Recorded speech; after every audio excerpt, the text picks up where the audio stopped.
Ma'am, am I audible?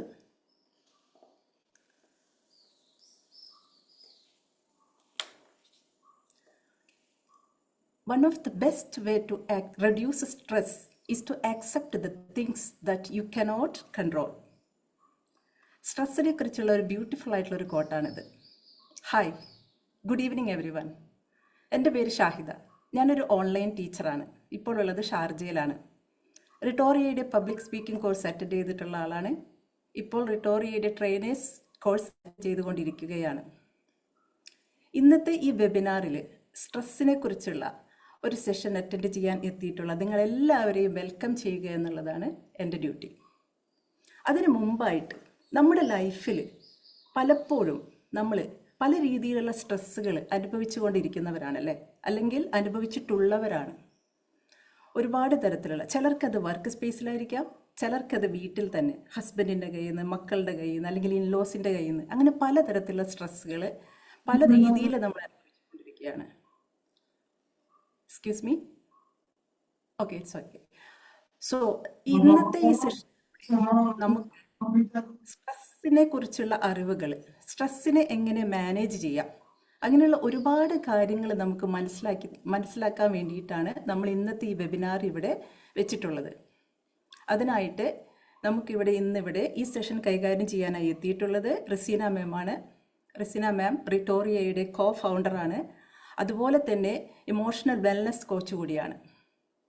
മാം നമുക്ക് വേണ്ടിയിട്ട് stress മാനേജ്മെൻറ്റിനെ കുറിച്ചുള്ള ഒരുപാട് നല്ല ഇൻഫർമേഷൻ വളരെ ബ്യൂട്ടിഫുൾ ആയിട്ട് ഇന്നത്തെ ഈ സെഷനിലൂടെ നമുക്ക് എടുത്തു തരുന്നതായിരിക്കും. അപ്പം മാമിനെ നമുക്ക് ഒരുപാട് സന്തോഷത്തോടെ സ്നേഹത്തോടെ വെൽക്കം ചെയ്യാം.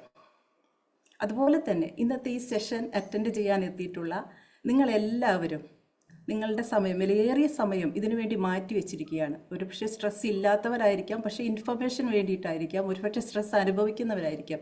ഏതൊരു തരത്തിലായിരുന്നാലും അതിനുവേണ്ടി എത്തിയിട്ടുള്ള നിങ്ങൾ ഓരോരുത്തരെയും വളരെ സന്തോഷത്തോടെ സ്നേഹത്തോട് കൂടിയിട്ട് നമ്മുടെ ഈ സെഷനിലേക്ക് സ്വാഗതം ചെയ്യുകയാണ്.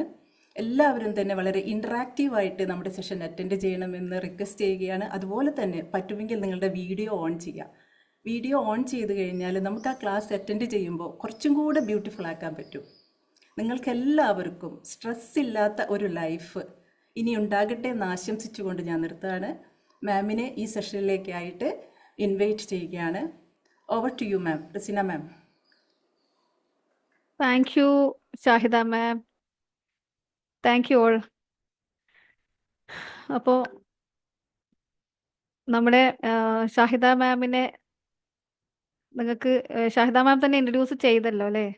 ഇന്നലെ നമ്മൾ സ്റ്റാർട്ട് ചെയ്തിട്ടുള്ള ട്രെയിനിങ് കോഴ്സിൽ നമ്മൾ സ്റ്റുഡൻ്റ് ആണ്. Thank you so much Shahida ma'am for the warm welcome and thank you all. നമുക്ക് സ്റ്റാർട്ട് ചെയ്യാമല്ലേ. എൻ്റെ വോയിസ് നിങ്ങൾക്ക് ഓഡിബിൾ അല്ലേ? എൻ്റെ വോയിസ് ഓഡിബിൾ അല്ലേ എല്ലാവർക്കും?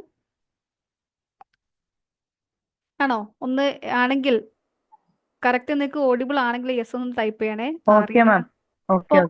Okay, thank you. അപ്പോൾ ഷാഹിദ മാം പറഞ്ഞിട്ടുണ്ട് നമുക്ക് മാക്സിമം എല്ലാവരും ഇല്ലെങ്കിലും കുറച്ച് ആളുകൾക്ക് ഒന്ന് വീഡിയോയിൽ വരികയാണെങ്കിൽ നമുക്കിങ്ങനെ ഇൻട്രാക്റ്റീവ് ആയിട്ട് പോകാം. ഞാൻ വിശ്വസിക്കുന്നത് ആരും സ്ട്രെസ്ഫുൾ അല്ല, എല്ലാവരും വളരെ ഹാപ്പിയാണ്.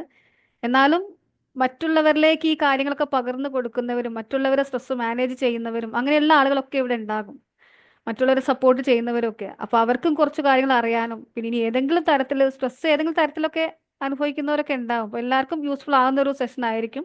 നമുക്കങ്ങനെ ഇൻട്രാക്റ്റീവ് ആയിട്ട് എന്തെങ്കിലും പറയാനുണ്ടെങ്കിൽ പറഞ്ഞ് ചോദിച്ചൊക്കെ നമുക്കിങ്ങനെ മുന്നോട്ട് പോകാം. മാക്സിമം ആളുകൾ വീഡിയോയിലൊക്കെ വരികയാണെങ്കിൽ it will be very nice.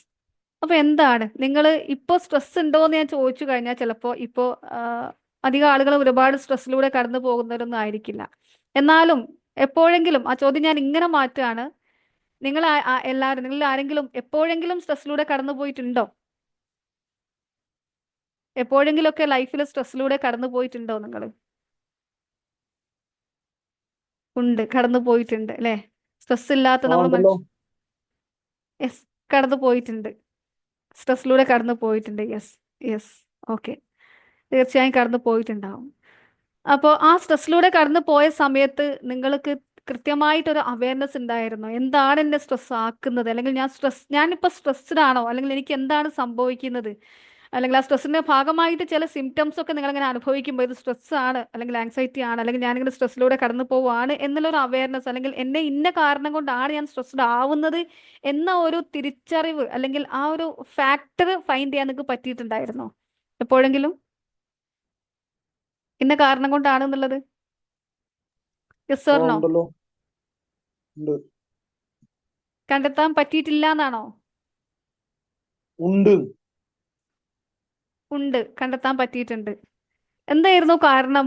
എപ്പോഴെങ്കിലും നിങ്ങളെ സ്ട്രെസ് ആക്കിയ ഒരു കാരണത്തെ നിങ്ങൾക്ക് പറയാൻ പറ്റുമോ? എന്താണ് നിങ്ങളെ സ്ട്രെസ് ആക്കി? എപ്പോഴെങ്കിലും ഇപ്പോഴും സ്ട്രെസ് ആക്കുന്നുണ്ടെങ്കിൽ അങ്ങനെ, ഇനി എപ്പോഴെങ്കിലും മുമ്പ് എപ്പോഴെങ്കിലും സ്ട്രെസ് ആക്കിയതാണെങ്കിൽ അങ്ങനെ, എന്താണ് നിങ്ങളെ സ്ട്രെസ് ആക്കിയെന്നുള്ളൊരു കാരണം പറയാൻ പറ്റുമോ? ആണുങ്ങളെ സംബന്ധിച്ചിടത്തോളം ഫിനാൻഷ്യൽ ഉണ്ടാവുക. ഫിനാൻഷ്യൽ ആണ്. അമീർ സാറിനെ സംബന്ധിച്ചിടത്തോളം ഫിനാൻഷ്യൽ ആണ് സ്ട്രെസ് ആക്കിയത്, ഫിനാൻഷ്യൽ ഫാക്ടറാണ്. പിന്നെ വേറെ ആരെങ്കിലും ഒരു കാര്യം പറഞ്ഞു? വേറെ ആർക്കെങ്കിലും പറയാനുണ്ടോ സ്ട്രെസ് ആക്കിയ കാരണം? ഓക്കെ, അപ്പോ നമ്മളൊക്കെ ഫാമിലീസ് മാം, എന്താണ് ചക്ര മാം? ഫാമിലീസ് മുമ്പ് ഉണ്ടായത് കൊണ്ട് ഉണ്ടായിട്ടുണ്ട്.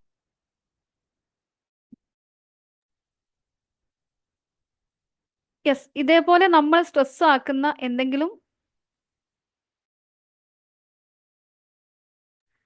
ഓക്കെ, സ്ട്രെസ് ആക്കിയ പല കാരണങ്ങളും നമ്മുടെ ലൈഫിലൂടെ കടന്നു പോയിട്ടുണ്ട്. നമ്മളെ സ്ട്രെസ്ഫുൾ ആക്കിയ, അല്ലെങ്കിൽ നമ്മളെ വിഷമിപ്പിച്ച, സങ്കടപ്പെടുത്തിയ, ആ സങ്കടം കാരണം സ്ട്രെസ്സായി ഒരുപാട് കാര്യങ്ങൾ കടന്നു പോയിട്ടുണ്ട്. അപ്പൊ നമ്മൾ ഏറ്റവും കൂടുതലായിട്ട് ചെയ്യേണ്ടത്, നമ്മൾ സ്ട്രെസ് ആക്കുന്ന ഫാക്ടർ എന്താണ്, അത് കണ്ടുപിടിക്കാൻ നമ്മൾ മിടുക്കരായിരിക്കും. എപ്പോഴും നമുക്കൊരു വിഷമം വരുമ്പോൾ, ഒരു സങ്കടം വരുമ്പോൾ, നമ്മൾ അതിന്റെ കാരണം കണ്ടുപിടിക്കലും അതിൽ കുറ്റം ആരോപിക്കാനും, അല്ലെങ്കിൽ അവരാണ്, അല്ലെങ്കിൽ ഇന്നതാണ്, ഇപ്പൊ ഫിനാൻഷ്യൽ പ്രോബ്ലം ആണ്, അല്ലെങ്കിൽ ഇന്ന റിലേഷൻഷിപ്പ് ആണ്, അപ്പൊ ഒരു ഫാക്ടർ തീർച്ചയായിട്ടും ഉണ്ടാകും. അത് ചിലപ്പോൾ വർക്ക് റിലേറ്റഡ് ആയിരിക്കാം. ചിലർക്ക് ഇന്നത്തെ സമൂഹത്തിൽ അധികം ആളുകളും സ്ട്രെസ് ആവുന്നത് വർക്ക് റിലേറ്റഡ് സ്ട്രെസ് ആണ്. ഒരുപാട് സമയം ഇങ്ങനെ ജോലി ചെയ്ത വർക്ക് ലോഡ് കൊണ്ട്, അല്ലെങ്കിൽ ഒഫീഷ്യൽ ആയിട്ടുള്ള കുറേ ഒഫീഷ്യൽ പൊളിറ്റിക്സ്, അല്ലെങ്കിൽ ഒഫീഷ്യൽ ആയിട്ടുള്ള വർക്ക് ലോഡ്, പിന്നെ അങ്ങനെ ഒരുപാട് കാരണങ്ങൾ കൊണ്ട്, ഒഫീഷ്യൽ പ്രോബ്ലംസ് ഒക്കെ കൊണ്ട് സ്ട്രെസ് ആവുന്ന വർക്ക് റിലേറ്റഡ് സ്ട്രെസ് ഒരുപാട് ആളുകൾക്ക് ഉണ്ടാവാറുണ്ട്. പിന്നെ ഇപ്പോൾ ഇവിടെ അമീർജാൻ സർ പറഞ്ഞ പോലെ ഫിനാൻഷ്യൽ ആയിട്ടുള്ള, ആ ഫിനാൻഷ്യൽ എന്ന് പറയുമ്പോൾ അത് ചിലപ്പോൾ നമുക്ക് കടങ്ങളാവാം, അല്ലെങ്കിൽ ഫിനാൻഷ്യൽ ഇൻസെക്യൂരിറ്റി ആവാം. നമ്മൾ ആ ബഡ്ജറ്റിംഗ് കാര്യങ്ങൾ, നമ്മുടെ എന്താ പറയുക, ഇൻകം, അതേപോലെ തന്നെ നമ്മുടെ എക്സ്പെൻസ് കാര്യങ്ങൾ അങ്ങോട്ട് ഒരു മാച്ച് ആവാത്ത രീതിയിലുള്ളതാകാം. ഇനി അതല്ലെങ്കിൽ അൺഎക്സ്പെക്റ്റഡ് ആയിട്ട് അങ്ങനെ ഉണ്ടാവാറില്ലേ? നമ്മളിപ്പോൾ ഫിനാൻഷ്യലി ഒരു ബഡ്ജറ്റ് ഒക്കെ ക്രിയേറ്റ് ചെയ്ത് കഴിഞ്ഞ് നമ്മൾ അതിലൂടെ ഇങ്ങനെ പോകുന്ന സമയത്ത് നമുക്ക് അൺഎക്സ്പെക്റ്റഡ് എക്സ്പെൻസ് വരും. ആ അൺഎക്സ്പെക്റ്റഡ് എക്സ്പെൻസ് വരുമ്പോൾ നമുക്കതിനെ മീറ്റ് ചെയ്യാൻ കഴിയാതിരിക്കുമ്പോൾ അവിടെ ഒരു സ്ട്രെസ് വരും. അത് വേറൊരു ഏരിയ. നമ്മളൊന്ന് പറഞ്ഞു വർക്ക് റിലേറ്റഡ് ആയിട്ട് വരാറുണ്ട്, പിന്നെ ഫിനാൻഷ്യൽ ആയിട്ട് വരാറുണ്ട്. പിന്നെ ഇനി വേറെ ഏതെങ്കിലും ഞാൻ വിട്ടുപോയ വേറെ എന്തെങ്കിലും ഉണ്ടോ സ്ട്രെസ് വരാനുള്ള കാരണം? വേറെ എന്തെങ്കിലും കാരണം ഉണ്ടോ? റിലേഷൻഷിപ്പ് എപ്പോഴെങ്കിലും നിങ്ങൾ സ്ട്രെസ് ആക്കിയിട്ടുണ്ടോ? തീർച്ചയായും ഉണ്ടോ? റിലേഷൻഷിപ്പിൽ സ്ട്രെസ് അനുഭവിച്ച, അല്ലെങ്കിൽ സ്ട്രെസ് ആയിട്ടുള്ള, സ്ട്രെസ് ഉണ്ടാവാറുള്ള, സ്ട്രെസ്സിലൂടെ കടന്നു പോകുന്ന ആരെങ്കിലും ഉണ്ടോ അവിടെ? ഉണ്ട് മാം. ഉണ്ടോ? യെസ്, റിലേഷൻഷിപ്പ് പലപ്പോഴും നമ്മളെ സ്ട്രെസ് ആക്കാറുണ്ട് അല്ലേ? അവിടെ ഹെൽത്ത് ഉണ്ട്, ഹെൽത്ത് റിലേറ്റഡ് ആയിട്ടുള്ളതുണ്ട്. അപ്പോൾ റിലേഷൻഷിപ്പ് നമുക്ക് ആദ്യം പറയാം. റിലേഷൻഷിപ്പിൽ എങ്ങനെയാ സ്ട്രെസ് വരിക? ചിലപ്പോൾ നമ്മളുടെ ഓപ്പോസിറ്റ് നിൽക്കുന്ന ആളുമായിട്ടുള്ള എന്തെങ്കിലും കോൺഫ്ലിക്റ്റ് കാരണം, അവരുമായിട്ട് നമ്മൾ പറയുന്ന കാര്യങ്ങളില്ല, അല്ലെങ്കിൽ എന്തെങ്കിലും കമ്മ്യൂണിക്കേഷൻ ഇഷ്യൂസ് കാരണം, ചിലപ്പോൾ നമ്മൾ എക്സ്പെക്ട് ചെയ്യുന്ന ആയിരിക്കില്ല അവർ പറയുന്നത്, അല്ലെങ്കിൽ നമ്മൾ പറയുന്നത് അവരുടെ എക്സ്പെക്റ്റേഷൻ അനുസരിച്ചുള്ളതായിരിക്കില്ല. ഇനി അതല്ലെങ്കിൽ അങ്ങനെ ഏതെങ്കിലും തരത്തിലുള്ള കമ്മ്യൂണിക്കേഷൻ ട്രാൻസാക്ഷനിൽ വരുന്ന ഇഷ്യൂ കാരണം റിലേഷൻഷിപ്പ് ഇഷ്യൂസ് ഉണ്ടാവാറുണ്ട്, അതിൽ സ്ട്രെസ് വരാറുണ്ട്. അത് മാത്രമല്ല, കമ്മ്യൂണിക്കേഷൻ്റെ മാത്രമല്ല, അല്ലെങ്കിൽ കോൺഫ്ലിക്റ്റ് മാത്രമല്ല, അതല്ലാതെ ചിലപ്പോൾ അൺറിയലിസ്റ്റിക് ആയിട്ടുള്ള എക്സ്പെക്റ്റേഷൻസ് ഉണ്ടാവും. ചിലപ്പോൾ നമുക്ക് ഓപ്പോസിറ്റ് നിൽക്കുന്ന ആളിൽ നിന്ന്, അല്ലെങ്കിൽ നമ്മൾ കൂടുതലായിട്ട് സ്നേഹിക്കുന്ന ആളിൽ നിന്ന് നമ്മളുടെ എക്സ്പെക്റ്റേഷൻ വേറെയാണ് അല്ലേ? നമുക്ക് ഒരു കാര്യത്തിൽ, ഞാൻ കഴിഞ്ഞ ദിവസം വായിച്ചൊരു കാര്യമാണ്, ഒരു കാര്യത്തിൽ നമുക്ക് നല്ല അറിവാണ്. എന്താണെന്നറിയോ? അതായത് നമ്മളോട് മറ്റുള്ളവർ എങ്ങനെ പെരുമാറണമെന്നും, നമ്മളെ അവരെങ്ങനെ സ്നേഹിക്കണമെന്നും, നമ്മൾക്ക് അവരെന്തെല്ലാം തരണമെന്നും ആ കാര്യത്തിൽ നമുക്ക് നല്ല നോളേജ് ഉണ്ട്. ഇതിൽ സംശയമുള്ള ആരെങ്കിലും ഉണ്ടോ? എന്നെ അല്ലേ, എൻ്റെ ഓപ്പോസിറ്റ് നിൽക്കുന്ന ആള്, ഇപ്പം എൻ്റെ ഹസ്ബൻഡ് ആവാം, എൻ്റെ മക്കളാവാം, എൻ്റെ സിബ്ലിങ്സ് ആവാം, അല്ലെങ്കിൽ എൻ്റെ ഫ്രണ്ട്സ് ആവാം, എൻ്റെ ഓഫീസ് മേറ്റ് ആവാം, കസിൻസ് ആവാം, ആരും ആവാം. അവർ എന്നോട് ഇങ്ങോട്ട് എങ്ങനെയാണ് പെരുമാറേണ്ടത്, അവരെനിക്ക് എന്താ തരേണ്ടത്, എന്നോട് എങ്ങനെയാണ് സംസാരിക്കേണ്ടത്, ഇതിനെക്കുറിച്ച് എന്തെങ്കിലും സംശയമുള്ള ആരെങ്കിലും ഉണ്ടോ ഇവിടെ? ഉണ്ടോ? ആരും ഒന്നും മിണ്ടുന്നില്ലല്ലോ. ഹലോ, സംശയമുണ്ടോ? അവര് എനിക്ക് എന്താണ് തരേണ്ടത്, എനിക്ക് എന്താണ് കിട്ടേണ്ടത് എന്നുള്ള സംശയമുള്ള ആരെങ്കിലും ഉണ്ടോ? എന്നാൽ നമുക്ക് അറിയാത്ത വേറൊരു സംഗതി ഉണ്ട്. എന്താണെന്നറിയോ? എന്തായിരിക്കും ഇതിങ്ങനെ നമുക്ക് അറിയാമെങ്കിൽ നമുക്ക് അറിയാത്തൊരു സംഗതി എന്തായിരിക്കും? നമ്മുടെ ഓപ്പോസിറ്റ് നിൽക്കുന്ന ആളും ഇതേപോലെ നമ്മളിൽ നിന്ന് എക്സ്പെക്റ്റ് ചെയ്യുന്നുണ്ട്, അല്ലേ? അവര് കേൾക്കാൻ ആഗ്രഹിക്കുന്നത്, അവർ കാണാൻ ആഗ്രഹിക്കുന്നത്, അവര് നമ്മളിലൂടെ അവർ കേൾക്കാൻ ആഗ്രഹിക്കുന്ന, കാണാൻ ആഗ്രഹിക്കുന്ന ആ ഒരു കമ്മ്യൂണിക്കേഷൻ പ്രോസസ്സ് എങ്ങനെയായിരിക്കണം എന്നതിനെ കുറിച്ച് ചിലപ്പോൾ നമുക്ക് വ്യക്തമായ പരിഗണന, അതെന്തായാലും അത് ചിലപ്പോൾ നമുക്ക് വലിയ ധാരണ ഉണ്ടാവില്ല. നമ്മളെപ്പോഴും പറയും നമുക്ക് പരിഗണന കിട്ടിയില്ല, അല്ല എന്നോട് അങ്ങനെ ചെയ്തില്ല, എന്നോട് ഇങ്ങനെ ചെയ്തില്ല. ഞാൻ ചെറിയൊരു തെറ്റ് ചെയ്താലും അത് അവർക്ക് ക്ഷമിക്കാമായിരുന്നു, അല്ലെങ്കിൽ അത് അവരൊന്ന് ക്ഷമിച്ചിട്ട് എന്നോട് ഇങ്ങനെ നിൽക്കുകയാണെങ്കിൽ അങ്ങനെ ചിന്തിക്കുന്നവരുണ്ട്. പക്ഷെ അവിടെ ഓപ്പോസിറ്റ് ഇല്ല, അവർക്കും ഇതേപോലൊരു മെന്റാലിറ്റി ഉണ്ട് എന്നുള്ള ചിലപ്പോഴും നമ്മളോട് വിട്ടു പോകുന്ന സംഗതിയാണ്. അപ്പൊ അതും നമുക്ക് എന്തുണ്ടാക്കാറുണ്ട്? സ്ട്രെസ് ഉണ്ടാക്കാറുണ്ട്, ഇല്ലേ? അപ്പോൾ പിന്നെ ഇവിടെ ടൈപ്പ് ചെയ്തൊരു കാര്യം ഹെൽത്ത് റിലേറ്റഡ് ആയിട്ടുള്ള, നമുക്ക് ചിലപ്പോൾ ഒരുപാട് സമ്പത്തും മണി റിലേറ്റഡ് ആയിട്ട് ഒരു പ്രോബ്ലം ഇല്ല, ആ കാര്യങ്ങളും ഓക്കെയാണ്, റിലേഷൻഷിപ്പ് ഇറ്റ്സ് വെരി സ്മൂത്ത് ആണ്. പക്ഷേ ഹെൽത്ത് റിലേറ്റഡ് ആയിട്ടുള്ള എന്തെങ്കിലും ഒരു ഇഷ്യൂ വരുന്നുണ്ടെങ്കിൽ, അല്ലെ, വിട്ടുമാറാത്തൊരു തലവേദന, അല്ലെങ്കിൽ നമ്മുടെ ഇഷ്ടത്തിന്, അല്ലെ, നമ്മുടെ ഇഷ്ടം പോലെ ഭക്ഷണം കഴിക്കാൻ പറ്റാത്തൊരു, അല്ലെ, അസിഡിറ്റി പോലെയുള്ള, അല്ലെങ്കിൽ എന്തെങ്കിലും പെയിൻ, ഒരു ബാക്ക് പെയിൻ പോലെയുള്ള, തലവേദന പോലെയുള്ള ആ ഒരു ഹെൽത്ത് ഇഷ്യൂ വരുന്ന സമയത്ത് നമ്മൾ എന്താകും? ബാക്കി എല്ലാം ഉണ്ടെങ്കിലും നമ്മൾ എന്താവാറുണ്ട്? സ്ട്രെസ് ആവാറുണ്ട്, ഇല്ലേ? സ്വർണോ ബാക്കി എന്തെല്ലാം ഉണ്ടായിട്ടും, അല്ലേ? അപ്പൊ ഇനി ഇതെല്ലാം ഉണ്ടായിട്ടും ചിലപ്പോൾ നമ്മളെ സ്ട്രെസ് ആക്കുന്ന മറ്റൊരു കാര്യമുണ്ട്. നമ്മളെ ചുറ്റുപാടുകൾ ചിലപ്പോൾ നമ്മൾ സ്ട്രെസ് ആക്കും. ചുറ്റുപാടിലുള്ള നമ്മുടെ സറൗണ്ടിങ്സ്, നമ്മുടെ എൻവയോൺമെന്റിൽ ചിലപ്പോൾ നമ്മൾ ജീവിക്കുന്ന ഒരു സാഹചര്യം, നമ്മുടെ വീട്, നല്ല വീടുണ്ട്, വീട്ടിൽ നല്ല അന്തരീക്ഷങ്ങളും കാര്യങ്ങളൊക്കെ ഉണ്ട്, പക്ഷെ പുറത്തേക്ക് ഇറങ്ങാൻ പറ്റില്ല. പുറത്തേക്ക് ഇറങ്ങിക്കഴിഞ്ഞാൽ നമ്മൾ കാണുന്നത് അടിപിടി ബഹളം, ഭയങ്കര നോയ്സ് ആണ്, ഭയങ്കര പൊല്യൂഷൻ ആണ്, അല്ലെ പുറത്തെന്തെങ്കിലും നല്ല, അല്ലെ, ജീവിക്കുന്നത് നല്ലൊരു വീട്ടിലാണ്, ഒരു അടിപൊളി വീട്ടിലാണ്, എല്ലാ സാഹചര്യങ്ങളും കാര്യങ്ങളൊക്കെ ഉണ്ട്. പക്ഷെ വീട് തുറന്നു കഴിഞ്ഞാൽ തൊട്ടടുത്തുള്ളത് എന്തോ ഒരു ദുർഗന്ധം വരുന്ന ഒരു ഫാക്ടറിയാണ്. അപ്പോൾ അതെപ്പോഴും നമ്മുടെ വീട്ടിലേക്ക് ഇങ്ങനെ വന്നുകൊണ്ടിരിക്കുന്നുണ്ടെങ്കിൽ നമുക്ക് അവിടെ നമ്മൾ സ്ട്രെസ്ഡ് ആവും, ഒരു സ്വസ്ഥത ഉണ്ടാവില്ല, അല്ലേ? അപ്പോൾ ഇതൊക്കെ എങ്ങനെയുള്ള ഒരുപാട് കാര്യങ്ങൾ നമുക്ക് നമ്മളെ സ്ട്രെസ്സിലേക്ക് കൊണ്ടുപോകുന്നുണ്ട്. Yes or no? ഉണ്ട്, അല്ലേ? അപ്പോൾ അതിൽ എന്താ പറയുക, 64% അഡൾട്ട്സും, അല്ലെങ്കിൽ നമ്മളെപ്പോലെയുള്ള മുതിർന്ന ആളുകളും സ്ട്രെസ് അനുഭവിക്കുന്നത് വർക്ക് റിലേറ്റഡ് ആയിട്ടുള്ള കാര്യങ്ങളാണെന്നാണ്, ഒഫീഷ്യൽ അല്ലെങ്കിൽ വർക്ക് റിലേറ്റഡ് ആണെന്നാണ്. പിന്നെ വരുന്ന അല്ലാത്ത, അല്ലേ, ഹൗസ് വൈഫ്സ് കാര്യങ്ങൾ, അല്ലേ, ഹൗസ് വൈഫൊക്കെ ഇപ്പം ജോലി ചെയ്യുന്ന ആളുടെ കാര്യം ഞാൻ പറഞ്ഞത്. അല്ലാതെ കോമൺ ആയിട്ട് വരുന്ന ആളുകളിലൊക്കെ സ്ട്രെസ്സിനുള്ള പ്രധാനപ്പെട്ട കാരണം എന്താണെന്നറിയോ? റിലേഷൻഷിപ്പാണ്. റിലേഷൻഷിപ്പ് കാരണമാണ്. ഒരുപാട് റിലേഷൻഷിപ്പിൽ ഉണ്ടോ എന്ന് ഞാൻ ചോദിച്ചപ്പോഴത്തേക്ക് അവിടെ ഒരു ടൈപ്പ് ചെയ്തിട്ട് റിലേഷൻഷിപ്പ് വിത്ത് ഇൻലോസ് പറയുന്നുണ്ട്. റിലേഷൻഷിപ്പ് വിത്ത് ഇൻലോസ്, ഇപ്പം നാത്തൂന്മാർ തമ്മിലുള്ള, അല്ലെങ്കിൽ മരുമക്കൾ തമ്മിലുള്ള, അമ്മായിയമ്മ തമ്മിലുള്ള ആ ഒരു റിലേഷൻഷിപ്പിലൊക്കെ ചെറിയ കാരണങ്ങൾ വരുമ്പോൾ നമ്മൾ സ്ട്രെസ് ആവാറുണ്ട്, ഇല്ലേ? ഇപ്പം ഈ സ്ട്രെസ്സ് നല്ലതാണോ? സ്ട്രെസ്സ് നല്ലതാണോ? ശരിക്കും സ്ട്രെസ് ഉണ്ടാകുമ്പോൾ എന്താ സംഭവിക്കുന്നത് നമ്മുടെ ശരീരത്തിൽ? ശ്രദ്ധിച്ചിട്ടുണ്ടോ നിങ്ങൾ? സ്ട്രെസ് ഉണ്ടാകുമ്പോൾ, നിങ്ങളിപ്പോൾ സ്ട്രെസ്സിലൂടെ കടന്നു പോയവരാണെന്ന് പറഞ്ഞല്ലോ, അപ്പോൾ ആ സ്ട്രെസ് ഏതെങ്കിലും ഒരു സിറ്റുവേഷനിൽ സ്ട്രെസ് ആയ സമയത്ത് അസുഖം വരും. നിങ്ങൾ ഫിസിക്കലി നിങ്ങളിൽ നോട്ട് ചെയ്ത എന്തെങ്കിലും ഒരു കാര്യം പറയാൻ പറ്റുമോ? സ്ട്രെസ് ആകുന്ന ചില സമയത്ത് അധികം ചില സ്ട്രെസ് ആളുകൾക്ക് ആവും.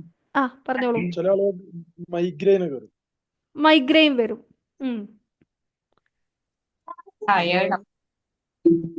ടയേർഡ് ആകും, ഫിസിക്കൽ ഫാറ്റിഗ് ഉണ്ടാവും, അല്ലേ? ടയേർഡ് ആകും, നെഞ്ചിടിപ്പ് കൂടും. നെഞ്ചിടിപ്പ് കൂടും. എന്നിട്ട് ഇത് ഏതായാലും പറഞ്ഞ സ്ഥിതിക്ക് കൺട്രോൾ പറ്റൂല. എന്താണ് ഫാത്തിമ മാം? ഇമോഷണലി നമ്മള് കൺട്രോള് അല്ലാത്തൊരു ഇതിലേക്ക് വരും. ഇമോഷണലി കൺട്രോൾ അല്ലാതെ നമ്മൾ ഉദ്ദേശിക്കുന്ന രീതിയിലല്ലാതെ നമ്മുടെ ആക്ടിവിറ്റീസിൽ വരെ ചേഞ്ചസ് വരും, അല്ലെ? നമ്മൾ പ്രവർത്തിക്കാൻ ഉദ്ദേശിക്കുന്നതൊന്നും ചെയ്യുന്നത് മറ്റൊന്നുമായ ഇംബാലൻസ്, കൺട്രോൾ ഇല്ലാത്ത അവസ്ഥയിലൂടെ കടന്നു പോകും. പിന്നെ താങ്ക് യു സീമ മാം. ശരീരം ആകെ ഒരു ചൂട് പിടിച്ച പോലെ തോന്നും. ശരീരം ആകെ ഒരു ചൂട് പിടിച്ച പോലെ തോന്നും. അപ്പൊ ഇവിടെ പറഞ്ഞത് ഈ സ്ട്രെസ്,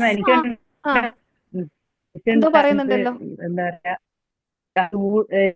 ചുമ കൂടുതലായിട്ട് എന്താ പറയുക ഒരു അസ്വസ്ഥത പോലെ ഒരു ശ്വാസം കിട്ടാത്ത ഒരു ചുമ വരും. ശ്വാസം കിട്ടാതെ അപ്പൊ ഒരു ചുമ ഡോക്ടർ വരും.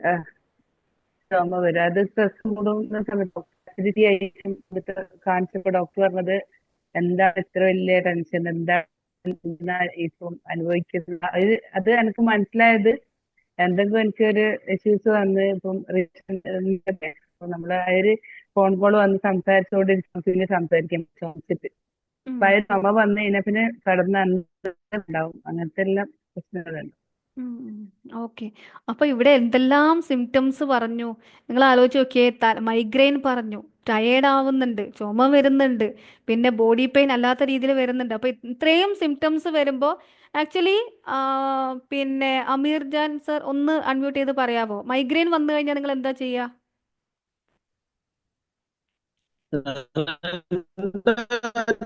അല്ല, പല ആളുകളെ ഞാൻ ശ്രദ്ധിച്ചിട്ടുണ്ട്. പിന്നെ അവർ ആ. കുറെ കിടക്കും, പിന്നെ ചില ആളുകൾ ഛർദിക്കും. ഓക്കെ. പിന്നെ നമ്മൾ സാധാരണയായിട്ട് ചെയ്യാനുള്ള ഒരു കാര്യം, നമ്മൾ ഡോക്ടറെ വൊമിറ്റിംഗ്. കാണിക്കും, മെഡിസിൻ എടുക്കും, ഇല്ലേ? അതതിന്റെ അടുത്ത സ്റ്റെപ്പ്. Yes, next step.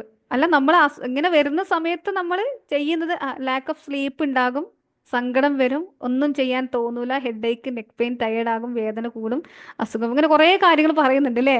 സത്യം പറഞ്ഞാൽ ഇവിടെ മെയിൻ ആയിട്ടുള്ള വില്ലൻ ആരാ? സ്ട്രെസ്സാണ് വില്ലൻ, സ്ട്രെസ്സാണ് അസുഖം, സ്ട്രെസ്സാണ് റീസൺ, അല്ലേ? പക്ഷെ നമ്മൾ എന്താ ചെയ്യാറെന്ന് അറിയാവോ? നമ്മൾ അതിൻ്റെ സിംറ്റമാണ് ആ സ്ട്രെസ്സ് നമ്മുടെ ബോഡിയിൽ കയറുമ്പോൾ നമ്മുടെ ബോഡിയിൽ ഉണ്ടാകുന്ന ഫിസിക്കൽ ചേഞ്ചസ് കാരണം ആ ഫിസിക്കലി നമ്മുടെ ബോഡി ചേഞ്ച് ആയി എന്നുള്ളതിൻ്റെ ഒരു റിഫ്ലക്ഷനാണ് ആ തലവേദന, ടയേർഡ്നെസ്, ഫാറ്റിഗ്, ഈ കാര്യങ്ങളൊക്കെ. പക്ഷെ അതിൻ്റെ റൂട്ട് എവിടെയാണ് കിടക്കുന്നത്? റൂട്ട് എവിടെയാണ് കിടക്കുന്നത്? സ്ട്രെസ് അല്ലെ? നമ്മളെ അതിലേക്ക് ഉണ്ടാക്കിയിട്ടുള്ളത്, നമ്മളിലേക്ക് വന്ന ആ സിറ്റുവേഷൻ ഇപ്പോൾ പറഞ്ഞ ഇൻലോസ് കാരണമുള്ള പ്രോബ്ലംസ്, അതിൻ്റെ കുറേ പ്രോബ്ലംസ് കണ്ടല്ലോ, വർക്ക് ലോഡ്, ഇങ്ങനെയുള്ള കുറേ കാര്യങ്ങൾ പറഞ്ഞല്ലോ. അപ്പോൾ ആ പ്രോബ്ലംസ് വരുമ്പോൾ, ആ ഇഷ്യൂസ് വരുമ്പോൾ നമ്മൾ എങ്ങനെ അതിനെ എടുക്കുന്നു, നമ്മൾ ഇതിനെ എങ്ങനെ അപ്രോച്ച് ചെയ്യുന്നു, അല്ലെങ്കിൽ നമ്മൾ ഇതിനെ എങ്ങനെയാണ് നോക്കി കാണുന്നത്, ഉള്ളിലേക്ക് എടുക്കുന്നത് എങ്ങനെയാണ്, അതിനനുസരിച്ച് നമ്മൾ ഫിസിക്കലി എന്താവാണ്, ഫിസിക്കൽ ചേഞ്ചസ് വരികയാണ്. ആ ഫിസിക്കൽ ചേഞ്ചസ് വരുമ്പോൾ ഏതൊരു അസുഖവും, അല്ലേ, ഏതൊരു അസുഖം വരുമ്പോഴും അത് മനസ്സിലാക്കേണ്ടത് ഇറ്റ് ഈസ് എന്താണ്, ദ വോയിസ് ഓഫ് ദ ബോഡിയാണ്. നമ്മുടെ ശരീരം നമ്മളോട് സംസാരിക്കുന്ന ഒരു രീതിയാണ് അസുഖം എന്ന് പറയുന്നത്, അല്ലേ? Your body is always speaking to you, അല്ലെങ്കിൽ നമ്മുടെ ശരീരം നമ്മളോട് സംസാരിക്കുന്നുണ്ട്, please listen, please pay your attention എന്ന് നമ്മളോട് പറയുന്നതാണ് ഈ ഒരു അസുഖമൊക്കെ നമുക്ക് വരുമ്പോൾ. ഒരു പെയിൻ എവിടെയെങ്കിലും വരുന്നുണ്ടെങ്കിൽ, തലവേദന വരുന്നുണ്ടെങ്കിൽ, ഒരു ഹെഡ് ഏക്ക് വരുന്നുണ്ടെങ്കിൽ, ഒരു ബോഡി പെയിനോ അല്ലെങ്കിൽ എന്തോ ഒരു ആസിഡിറ്റി, ഗ്യാസ്ട്രൽ പ്രോബ്ലംസ് വരുന്നുണ്ടെങ്കിൽ എന്താണ്, നമ്മുടെ ശരീരം നമ്മളോട് പറയാം, പ്ലീസ് പേ യുവർ അറ്റൻഷൻ, അല്ലെങ്കിൽ പ്ലീസ് ലിസൺ ടു മീ എന്ന് നമ്മുടെ ശരീരം നമ്മളോട് പറയുന്നതാണ്, അല്ലേ? എന്നെ ശ്രദ്ധിക്കാൻ, എന്നെ ശ്രദ്ധിക്കാൻ എന്ന് പറയുമ്പോൾ എൻ്റെ ഉള്ളിലുള്ള എന്നെ ശ്രദ്ധിക്കാൻ, എൻ്റെ ഉള്ളിൽ എന്തോ ഒരു ഇമോഷണൽ ഇംബാലൻസ് വന്നിട്ടുണ്ട്, അത് കാരണം എൻ്റെ ബോഡിയിൽ വരുന്ന റിഫ്ലക്ഷൻ ആണ്, അല്ലെങ്കിൽ എൻ്റെ ബോഡി ഉറക്കെ നിങ്ങളോട് സംസാരിക്കുന്ന, അല്ലെങ്കിൽ എൻ്റെ ഒരു കൈൻഡ് അറ്റൻഷൻ എനിക്ക് വേണമെന്ന്, എന്നെ ഒന്ന് ശ്രദ്ധിക്കണം, എന്നോടൊന്ന് കമ്പാഷനറ്റ് ആവണം എന്ന് നമ്മുടെ ബോഡി നമ്മളോട് സംസാരിക്കുന്നതാണ് ഏതൊരു അസുഖവും. അതിൽ മെയിനായിട്ട് ഈ സ്ട്രെസ്സ് എന്ന് പറയുന്ന ഒരു ഫാക്ടർ നമ്മൾ എങ്ങനെ കാര്യങ്ങളെ നോക്കിക്കാണുന്നു എന്നുള്ളതാണ്. അപ്പോൾ അസുഖങ്ങൾ ശരിക്കും നമ്മൾ ഈ പറഞ്ഞ അസുഖങ്ങളൊന്നും ഇതൊന്നും ഞാൻ പറഞ്ഞതല്ല. സ്ട്രെസ്സ് വരുമ്പോൾ നിങ്ങളിൽ ഉണ്ടാകുന്ന മാറ്റങ്ങൾ, ഫിസിക്കലി നിങ്ങളിൽ ഉണ്ടാകുന്ന ചേഞ്ചസ്, അല്ലെങ്കിൽ നിങ്ങളിലാവണം, നിങ്ങൾ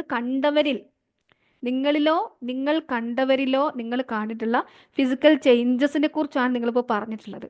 അപ്പോൾ അതൊരു സിംറ്റമാണ്, അല്ലേ? അതൊരു സിംറ്റമാണ്, അതൊരു അടയാളം മാത്രമാണ്. ശരിക്കും ആക്ച്വൽ റീസൺ അതല്ല. ശരിക്കും ആക്ച്വൽ റീസണ് നമ്മൾ ഈ പറഞ്ഞ ഈ സാഹചര്യങ്ങളും സിറ്റുവേഷൻസും അല്ലെങ്കിൽ വർക്ക് ലോഡും ഒക്കെയാണ്, അല്ലേ? എന്തിനാണ് ഈ സ്ട്രെസ്സ് വരുന്ന സമയത്ത് ആ ഒരു അവയർനെസ് പാർട്ടാണ്, ഫിസിക്കൽ ആയിട്ടുള്ള മെൻ്റൽ ആയിട്ടുള്ളൊരു ഇഫക്റ്റ് ആണ്. ശരിക്കും എന്തുകൊണ്ടാണ് സ്ട്രെസ്സ് വരുമ്പോൾ നമ്മൾ വീക്ക് ആകുന്നത്? ഇപ്പോൾ വർദ്ധനാമൻ പറഞ്ഞു ടയേർഡാകും, വല്ലാണ്ട് ടയേർഡാകും. എന്തുകൊണ്ടാണ്? ഇപ്പോൾ നമ്മൾ ആദ്യകാലം മുതലേ ഉള്ള ഒരു സംഭവം എന്ന് വെച്ചാൽ, നമ്മുടെ എന്താ പറയുക, ബ്രെയിനിൻ്റെ ഒരു സിസ്റ്റം എന്ന് പറഞ്ഞാൽ ഫ്ലൈറ്റ് ഓർ ഫൈറ്റ് എന്നുള്ളൊരു സംഭവമുണ്ട്. Flight or fight. ഒന്നുകിൽ ഒരു ഇഷ്യൂ വരുമ്പോൾ അവിടെ നിന്ന് ഓടി രക്ഷപ്പെടുക, അല്ലെങ്കിൽ അതിനെ ഫൈറ്റ് ചെയ്യുക. ഒരു ഇഷ്യൂ വരുന്ന സമയത്ത് നമുക്ക് ഇഷ്ടമില്ലാത്ത, നമുക്ക് ആക്സെപ്റ്റ് ചെയ്യാൻ പറ്റാത്ത, അത് ചിലപ്പോൾ നമ്മളെ പേടിപ്പിക്കുന്നതാകാം, നമ്മളെ സങ്കടപ്പെടുന്നതാവാം, അങ്ങനെയുള്ള ഇഷ്യൂ വരുന്ന സമയത്ത് നമ്മുടെ ബോഡിയിൽ, അല്ലേ, ആ ഒരു ബോഡിയിലുള്ള ആക്ടിവിറ്റീസ്, നമ്മളറിയാത്ത ഉള്ളിൽ നടക്കുന്ന ആക്ടിവിറ്റീസ് കുറച്ച് സ്പീഡപ്പ് ആകും. അല്ലെ, ഒരു സ്ട്രെസ്ഫുൾ സിറ്റുവേഷൻ വരുന്ന സമയത്ത് നമ്മൾ കൂടുതൽ ആക്റ്റീവ് ആകേണ്ടതുണ്ട് എന്ന് ആർക്കറിയാം?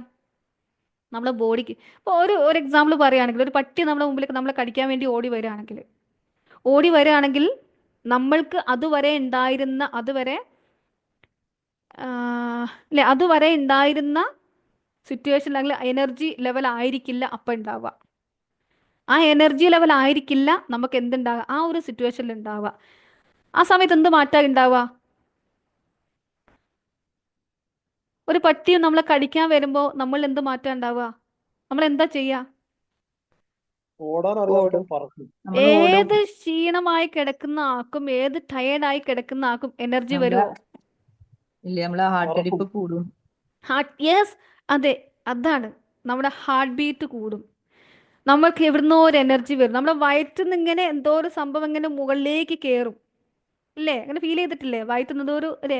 എന്താണെന്നറിയോ, നമ്മളുടെ ബോഡിയിൽ ശരിക്കും ആ സമയത്ത് ഉണ്ടാവുന്ന ഒരു ഹോർമോൺ എന്ന് പറഞ്ഞാൽ, നമ്മൾ എപ്പോഴൊക്കെ സ്ട്രെസ്ഫുൾ ആവുന്നുണ്ടോ, എപ്പോഴൊക്കെ നമുക്ക് ഇഷ്ടപ്പെടാത്ത സിറ്റുവേഷൻസ് വരുന്നുണ്ടോ, അപ്പം അത് നമ്മുടെ ബ്രെയിനിനറിയാം ഇത് ഇയാൾക്ക് വേണ്ടതല്ല, ഈ സിറ്റുവേഷൻ ഇയാൾക്ക് വേണ്ടതല്ല എന്ന് മനസ്സിലാവുകയും ഇതിൽ നിന്ന് ഓടി രക്ഷപ്പെടാനുള്ള ഹോർമോൺസ്, അഡ്രിനാലിൻ പോലെ നമ്മൾ സ്കൂളിൽ പഠിച്ചിട്ടുണ്ട്, എമർജൻസി ഹോർമോൺ, അടിയന്തര ഹോർമോൺ, അഡ്രിനാലിൻ. ഇത് നമ്മുടെ ശരീരത്തിന് അഡ്രിനാലിൻ നിങ്ങൾ പഠിച്ചത്, അല്ലേ, വിഷമയമായിട്ടുള്ള, നെഗറ്റീവായിട്ടുള്ള, അഡ്രിനാലിൻ, കോർട്ടിസോൺ നമ്മൾ പഠിച്ചിട്ടുള്ളത്, നിങ്ങൾ പലപ്പോഴും പഠിച്ചിട്ടുള്ളത് വിഷമാണ്, നെഗറ്റീവ് എനർജി ഉണ്ടാക്കുന്നതാണ്, അസുഖം ഉണ്ടാക്കുന്നതാണ്. പക്ഷെ ഇത് നമുക്ക് ആവശ്യമുള്ള ഹോർമോണാണ്.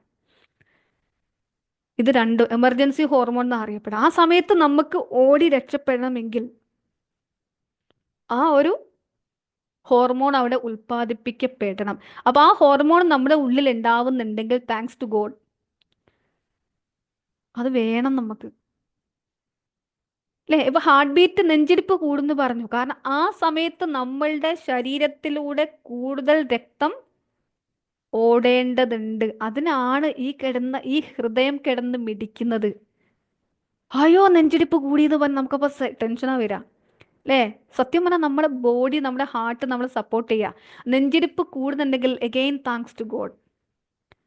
കാരണം ആ സമയത്ത് ഓടണമെങ്കിൽ നമ്മുടെ കൈകളിലൂടെ കൂടുതലായിട്ട് ബ്ലഡ് പമ്പ് ചെയ്യേണ്ടതുണ്ട്. ആ ബ്ലഡിനെ പമ്പ് ചെയ്യിക്കാൻ വേണ്ടിയിട്ടാണ് ഹാർട്ട് ഇങ്ങനെ പതിവിനേക്കാൾ കൂടുതൽ കിടന്ന് മിടിക്കുന്നത്, ഇല്ലേ, ഒരു സ്ട്രെസ്ഫുൾ ആകുന്ന സിറ്റുവേഷനിൽ. അപ്പം നമ്മൾ അതിൻ്റെതായ റെസ്പോൺസ് അല്ല കൊടുക്കുന്നതെങ്കിൽ എന്താ ചെയ്യാന്നറിയോ? ഈ ഹോർമോൺ നമ്മുടെ ശരീരത്തിൽ ഉൽപ്പാദിപ്പിക്കപ്പെട്ട ഈ ഹോർമോൺ നമ്മുടെ ബോഡി ശരിക്കും സ്ട്രെസ്സ് വരിക എന്ന് പറഞ്ഞാൽ, ഏതെങ്കിലും തരത്തിലുള്ള സ്ട്രെസ്സ് വരുന്നുണ്ടെങ്കിൽ നമ്മുടെ ബോഡി ഒരിക്കലും നമ്മളെന്താ ശരിക്കും ഒന്നും ചെയ്യാൻ കഴിയുന്നില്ല എന്ന രീതിയിൽ നമ്മളവിടെ കിടന്ന് ആ ഇരിപ്പിരുന്ന് നമ്മൾ അതിൽ നിന്ന് പിൻവാങ്ങുക ചെയ്യുക. ആ പിൻവാങ്ങുന്ന സമയത്ത് നമ്മളിൽ നടക്കേണ്ട പ്രവൃത്തി നടക്കാതെ, എന്തോ നടക്കാൻ വേണ്ടി നമ്മളിലേക്ക് തന്ന ഹോർമോൺ ആ ഫങ്ഷൻ നടക്കാതെ നമ്മുടെ ബോഡിയിൽ തന്നെ സ്റ്റോർ ചെയ്യപ്പെടുക. അവിടെ ഹാർട്ട് ബീറ്റ് പ്രോപ്പറായിട്ട് നടന്ന് നമ്മൾ ആ ബ്ലഡ് സർക്കുലേഷൻ നടക്കാതെ നമ്മളവിടെ സ്റ്റോപ്പ് ചെയ്യപ്പെടുന്ന സമയത്ത്, അവിടെയാണ് ഈ സ്ട്രെസ് അനുഭവിക്കുന്നവർക്ക്, ഇങ്ങനെയുള്ള കാര്യങ്ങൾ അനുഭവിക്കുന്ന സമയത്ത് എന്ത് കൂടുന്നത്? നമ്മളീ പറഞ്ഞ ഈ ഹോർമോൺ വേറെ എങ്ങോട്ടും റിലീസായി പോകാതെ അത് അടിഞ്ഞുകൂടി നമ്മുടെ ശരീരത്തിൽ കാർഡിയോവാസ്കുലാർ പോലെയുള്ള, ഹൈപ്പർ ടെൻഷൻ പോലെയുള്ള, ഹാർട്ട് ഡിസീസസ് പോലെയുള്ള കാര്യങ്ങൾ, അല്ലേ, ഇത് വയറ്റിൽ ഉൽപ്പാദിപ്പിക്കപ്പെട്ടിട്ട് അത് വയറ്റിൽ തന്നെ കിടന്നിട്ട് പിന്നെന്താണ്, ആസിഡിറ്റി പോലെയുള്ള, ഡൈജസ്റ്റീവ് ഇഷ്യൂസ് ആയിട്ട്, ഗ്യാസ്ട്രൈറ്റിസ് പോലെയുള്ള കാര്യങ്ങൾ ഉണ്ടായാൽ അതങ്ങനെ കിടക്കുകയാണ് വയറ്റിൽ. ഇപ്പോൾ നമ്മൾ ബയോളജി പഠിക്കുമ്പോൾ പഠിച്ചിട്ടുണ്ട്, ഇപ്പോൾ 9ലും 8ാം ക്ലാസ്സിലൊക്കെ പഠിപ്പിക്കുന്നുണ്ട്. അതായത് നമ്മുടെ സെൽസിൽ ഇത് സ്റ്റോർ ചെയ്യപ്പെടുകയാണ്. ആ സ്റ്റോർ ചെയ്യപ്പെട്ടിട്ടാണ് പലയിടത്തും നമുക്ക് പെയിനായിട്ട്, ആ പെയിനാണ് പിന്നീട് നമുക്ക് ഡൈജസ്റ്റീവ് ഇഷ്യൂസ് ആയിട്ടൊക്കെ വരുന്നത്. അപ്പോൾ നിങ്ങൾ ആലോചിച്ച് നോക്കുക, ഒരു പെർട്ടിക്കുലർ സിറ്റുവേഷനിൽ സ്ട്രെസ്സായി എന്നുള്ളത് ഒരു ഇഷ്യൂവേ അല്ല. കാരണം അത് ഉണ്ടായെങ്കിൽ മാത്രമേ, അതായത് സ്ട്രെസ്സ് എന്ന് പറയുന്നത് തന്നെ 2 തരത്തിലുണ്ട്. 2 തരം സ്ട്രെസ്സുകളുണ്ട്. ആരെങ്കിലും അറിയോ 2 തരം സ്ട്രെസ് ഏതാണെന്നുള്ളത്? അറിയാവുന്നവരുണ്ടാവും ഇവിടെ, ഒന്ന് പറയാവോ? ഡിസ്ട്രെസ്സും യൂസ്ട്രെസ്സും ആണോ? വെരി ഗുഡ്, യെസ്, ഡിസ്ട്രെസ് ആണ്. ഫാത്തിമ മാം ആണോ പറഞ്ഞത്?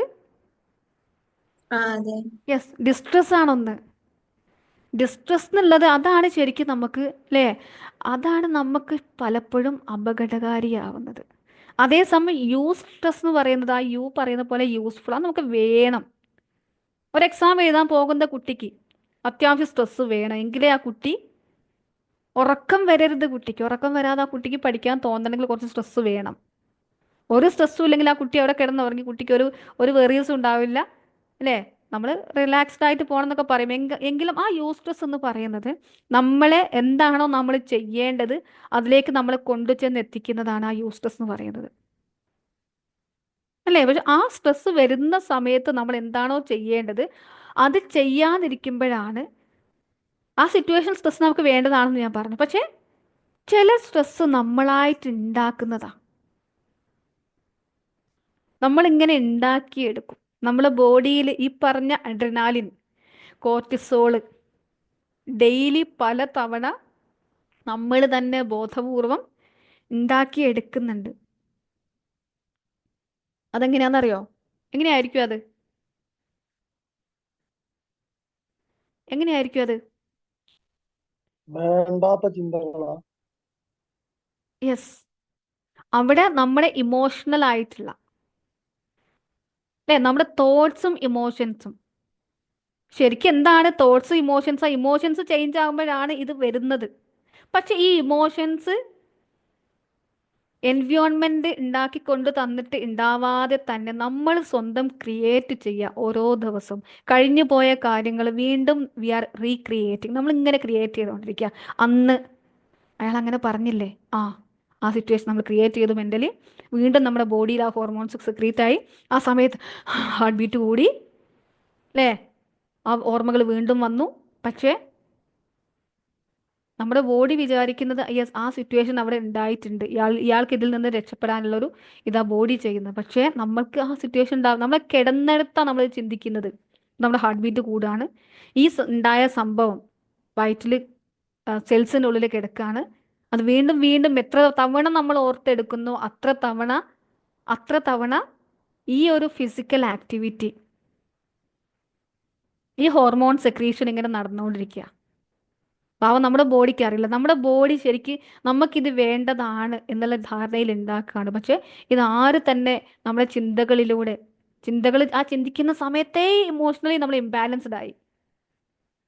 ഇതാ സംഭവിക്കുന്നത്, അല്ലേ? ഇതുണ്ടായി കഴിഞ്ഞാൽ പിന്നെ നമുക്ക് ആങ്സൈറ്റി ആയി, പിന്നെ മൂഡ് സ്വിങ്സ് ആയി, ഇറിറ്റേഷൻ ആയി, നമുക്ക് ചെയ്യുന്ന കാര്യങ്ങൾ ചെയ്യാൻ പറ്റുന്നില്ല. കാരണം ഉള്ളിൽ ഈ സംഭവങ്ങൾ സെക്രീറ്റ് ചെയ്തുകൊണ്ടേ ഇരിക്കുകയാണ്, അല്ലേ? ഇത് ചില ചിന്തകൾ നമ്മളിങ്ങനെ ഹോൾഡ് ചെയ്ത് കിടക്കുന്ന സമയത്ത്, ആ ചില ചിന്തകൾ എന്ന് പറഞ്ഞാൽ ആ ചിന്തകൾ എന്തിൽ നിന്ന്? ചില ദേഷ്യങ്ങളിൽ നിന്ന്, ചില വിദ്വേഷങ്ങളിൽ നിന്ന്, ചില വെറുപ്പുകളിൽ നിന്ന്, ചില പക പോലെയുള്ള, അല്ലേ, അത് മറ്റുള്ളവരോട് തന്നെ വേണമെന്നൊന്നുമില്ല. ചില നെഗറ്റീവ് സെൽഫ് ടോക്കിൽ നിന്ന്, സെൽഫ് ബ്ലെയിമിൽ നിന്ന്, ചില കാര്യങ്ങൾ ഒരു തവണ വൺസ് നമുക്ക് ചെയ്യാൻ പറ്റിയില്ല, ഒരു കാര്യം നമുക്ക് ചെയ്യാൻ പറ്റിയില്ല ആസ് ഹ്യൂമൻ ബീയിങ്, നമുക്ക് ചില സംഗതികളൊക്കെ ചെയ്യാൻ പറ്റാത്ത സിറ്റുവേഷനൊക്കെ ഉണ്ടാകും. പക്ഷെ ആ സമയത്ത് നമ്മൾ എന്താ ചെയ്യുക? നമുക്ക് ആ സമയത്ത് നമുക്കൊരു സെൽഫ് ടോക്ക് ഉണ്ട്, ഇല്ലേ? നമ്മൾ അവിടെ നമ്മുടെ കൊണ്ടൊരു ഡിസ്ട്രെസ്സാണ്, യൂസ്ട്രെസ് അല്ല ഒരിക്കലും. ചെയ്യാൻ വേണ്ടി ഉണ്ടാകുന്ന സ്ട്രെസ്സാണ് യൂസ്ട്രെസ്. പക്ഷെ ചെയ്യാതിരിക്കുമ്പോൾ നമ്മളായിട്ട് ക്രിയേറ്റ് ചെയ്യുന്ന സ്ട്രെസ്സാണ് എന്ത്? ഡിസ്ട്രെസ്, നിരാശ എന്ന് പറയും, അല്ലേ? ചെയ്യാൻ പറ്റാഞ്ഞിട്ട് നമ്മൾ ഉണ്ടാക്കുന്ന ഒരു സ്ട്രെസ്. അപ്പോൾ നമ്മൾ എന്ത് ചെയ്യും? നമ്മളെ തന്നെ ചിലപ്പോൾ കുറ്റപ്പെടുത്തുക ചെയ്യാം, നമ്മളെ കുറ്റപ്പെടുത്തുക ചെയ്യുക. നമ്മളൊക്കെ പറയും, നമ്മളൊക്കെ എന്നിട്ട് 100 തവണ കുറ്റപ്പെടുത്തിയിട്ട് ഒരു തവണ നമ്മൾ പോയിട്ട് പറയും സെൽഫ് ലവ് പ്രാക്ടീസ് ചെയ്യുക, ഐ ലവ് മൈ സെൽഫ് എന്ന് പറയുന്നുണ്ടാകും. എന്താ യഥാർത്ഥ സെൽഫ് ലവ് എന്ന് പറഞ്ഞാൽ? എന്താ സെൽഫ് ലവ്? സെൽഫ് ലവ് ഒക്കെ പ്രാക്ടീസ് ചെയ്യുന്നവരുണ്ടാവും. ഒന്ന് പറഞ്ഞേ, എന്താ സെൽഫ് ലവ്? നമ്മള് സ്വയം സ്നേഹിക്കാൻ. സ്വന്തത്തെ സ്നേഹിക്കുക. ഇനി വേറെ എന്തെങ്കിലും ഉണ്ടോ സെൽഫ് ലവ് എന്ന് പറഞ്ഞാൽ? ഫസീല മാം സ്വന്തത്തെ സ്നേഹിക്കുന്ന ഒരു രീതി പറയാവോ ഫസീല മാം? എനിക്ക് വേണ്ടി ടൈം കണ്ടെത്തും. എന്റെ വെരി ഗുഡ്. പിന്നെ നമുക്ക് നമ്മുടെ അച്ചീവിന് വേണ്ടിയിട്ട് ഞാൻ മിറർ ടോക്ക് പറയാറുണ്ട്. പിന്നെ ആ, അങ്ങനെയൊക്കെ ചെയ്യാറുണ്ട്. Awareness of our mind and body. Great. പിന്നെ ഇവിടെ റെജീന മാം അൺമ്യൂട്ട് ചെയ്ത് വെച്ചിട്ടുണ്ട്.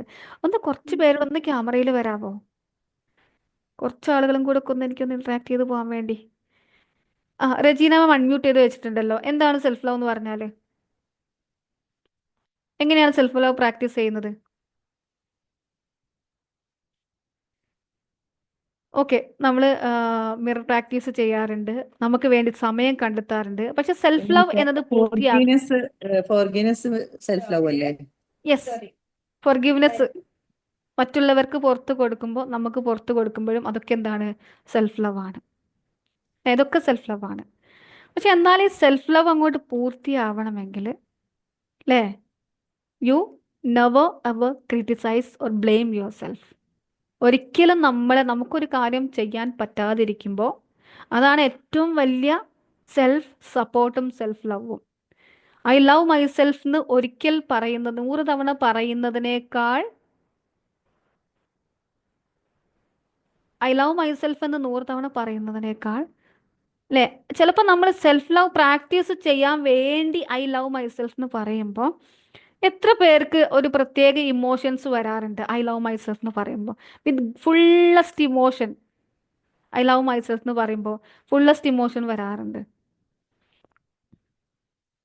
അല്ല, അങ്ങനെ ചോദിക്കുന്നില്ല ഞാൻ ചോദിക്കട്ടെ, നമ്മളിപ്പോൾ സെൽഫ് ലവ് പ്രാക്ടീസ് ചെയ്യാൻ വേണ്ടി I love my self, I truly and completely accept love and forgive my self എന്നൊക്കെ പറയുമ്പോഴോ ആണോ അല്ലെ, അപ്പോഴാണോ അല്ലെ വെറുതെ ഇരുന്നിട്ട് സന്തോഷത്തോടൊക്കെ ഇരുന്ന് അത് ചെയ്യുമ്പോഴാണോ, അതേ സമയം അതൊരു പോസിറ്റീവ് ഇമേജ് അപ്പം വരുന്ന പോസിറ്റീവ് ഇമോഷൻ ആണോ? ഇനി അതല്ലെങ്കിൽ നിങ്ങൾ വളരെയധികം സ്ട്രെസ്ഫുൾ ആയിരിക്കുന്ന സമയത്ത് നിങ്ങൾ നിങ്ങളെ സ്വയം കുറ്റപ്പെടുത്തുന്നതിനാണോ അല്ലെ, എന്തെങ്കിലും തരത്തിൽ നിങ്ങൾ കുറ്റപ്പെടുത്തുന്നതിനാണോ, ആ സമയത്താണോ കൂടുതൽ നിങ്ങൾ ഇമോഷണലി കണക്ട് ആവുന്നത്?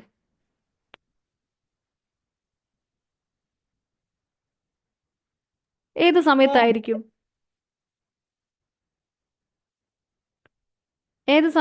ഇമോഷണലി കൂടുതൽ കണക്ട് ആവുന്നത്? ഐ ലവ് മൈസെൽഫ് എന്ന് പറയുമ്പോഴാണോ, അല്ലെങ്കിൽ നിങ്ങൾ ഏതെങ്കിലും ഒരു കാര്യത്തിന്, ഒരു റിയൽ ലൈഫ് ഇൻസിഡന്റിൽ നിങ്ങളെ കുറ്റപ്പെടുത്തുമ്പോഴാണോ?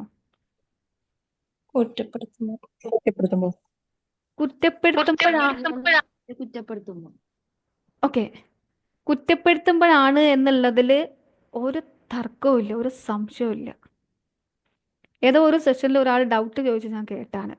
അല്ല, എന്താണ് നമ്മളിങ്ങനെ പല തവണ ഐ ലവ് മൈസെൽഫ് എന്നൊക്കെ പറഞ്ഞ് നമ്മൾ പോസിറ്റീവ് അഫർമേഷൻസ് ഒക്കെ പറഞ്ഞിട്ടും എന്താണ് അതിങ്ങോട്ട് വർക്കൗട്ട് ആകുന്നില്ലല്ലോ? അതേസമയം നമ്മളൊരു നെഗറ്റീവ് കാര്യമാണെങ്കിൽ പെട്ടെന്ന് അത് വർക്കൗട്ട് ആവുന്നുണ്ടല്ലോ, അതെന്തുകൊണ്ടാണ് എന്നുള്ളൊരു ചോദ്യം. ഐ ലവ് മൈസെൽഫ്, ഓക്കെ, എന്തുകൊണ്ടായിരിക്കും അങ്ങനെ? ഈ പോസിറ്റീവ് അഫർമേഷൻസ് എത്ര തവണ പറയുമ്പോഴും അത് വർക്കൗട്ടായി കിട്ടാൻ കുറച്ച് പണിയാണ്. അതേസമയം നെഗറ്റീവ് ആയിട്ടുള്ള ഒരു കാര്യം പറയുമ്പോൾ അത് പെട്ടെന്ന് ഉള്ളിലേക്ക് കയറുന്നുണ്ട്. എന്തായിരിക്കും കാരണം? നമ്മളെ ബോഡിയിൽ നെഗറ്റീവ് എനർജി കൂടുതലുള്ളതുകൊണ്ട്. ആണോ? ഇമോഷനോട് കൂടി പറയുന്നു. യെസ്, ശരിക്കും യഥാർത്ഥത്തിൽ നമ്മൾ ഇമോഷണലി കണക്റ്റഡ് ആവുന്നത് കാരണം നമ്മൾ ഒരാളോട് ദേഷ്യം, പക, വെറുപ്പ് പോലെയുള്ള, ഇനി അതല്ലെങ്കിൽ നമ്മളോട് തന്നെ നമുക്കൊരു കാര്യം ചെയ്യുന്ന സമയത്ത് നമുക്ക് നമ്മളെ തന്നെ കുറ്റപ്പെടുത്തുമ്പോൾ ഉണ്ടാകുന്ന ഇമോഷൻ, അത് റിയൽ ആണ്. മറ്റത് നമുക്കൊരു മാറ്റത്തിന് വേണ്ടി ഒരാൾ പറയാണ് ഇന്നത് നിങ്ങൾ പ്രാക്ടീസ് ചെയ്താൽ, ഇനി അഫർമേഷൻ പറയുമ്പോൾ നമ്മൾ അതിനു വേണ്ടി ഒരു യാന്ത്രികമായിട്ട് ആണ് നമ്മൾ അത് ചെയ്യുന്നത്.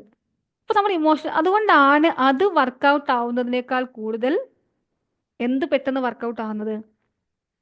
ആ നെഗറ്റീവ് ആയിട്ടുള്ള സെൽഫ് ടോക്കും മറ്റുള്ളവരെ കുറ്റം പറയുന്നതും അല്ലേ? നമ്മൾ ഒരാളെ കുറ്റം പറയുന്നതും ഒരാളുടെ ഒരു ഒന്ന് ആലോചിച്ച് നോക്കിയേ. നിങ്ങൾ ഏതെങ്കിലും ഒരു ഇപ്പോൾ ഒരാൾ മരിച്ച കഥ കേട്ടാൽ, അല്ലെങ്കിൽ ഒരു ആക്സിഡന്റ് ഉണ്ടായ കഥ കേട്ടാൽ, അത് നിങ്ങൾ മറ്റുള്ളവർക്ക് വർണ്ണിച്ച് കൊടുക്കുന്നത് പോലെ. നിങ്ങളുടെ വീടിൻ്റെ അടുത്തൊരു മരണം നടന്നു, ആ വീട്ടിലെ മെയിൻ ആയിട്ടുള്ള ഒരാളാണ് നിങ്ങളെങ്കിൽ, ആ വീട്ടിലേക്ക് വരുന്ന ആളുകളോടൊക്കെ എന്താ സംഭവിച്ചതെന്ന് ചോദിക്കുമ്പോൾ എത്ര തവണ നിങ്ങളത് വളരെ സിൻസിയർ ആയിട്ട്, ഭയങ്കര ഇമോഷണലി ഒക്കെ ആയിട്ട് നിങ്ങളത് വർണ്ണിച്ചു കൊടുക്കുന്നുണ്ടാവും. എത്ര തവണ നിങ്ങൾ അത് ഇമോഷണലി അറ്റാച്ച്ഡ് ആയിക്കൊണ്ട്, നിങ്ങൾ തന്നെ അതിൻ്റെ ഒരു ഭാഗമായിക്കൊണ്ട് നിങ്ങളത് വർണ്ണിച്ചു കൊടുക്കുന്നുണ്ടാവും.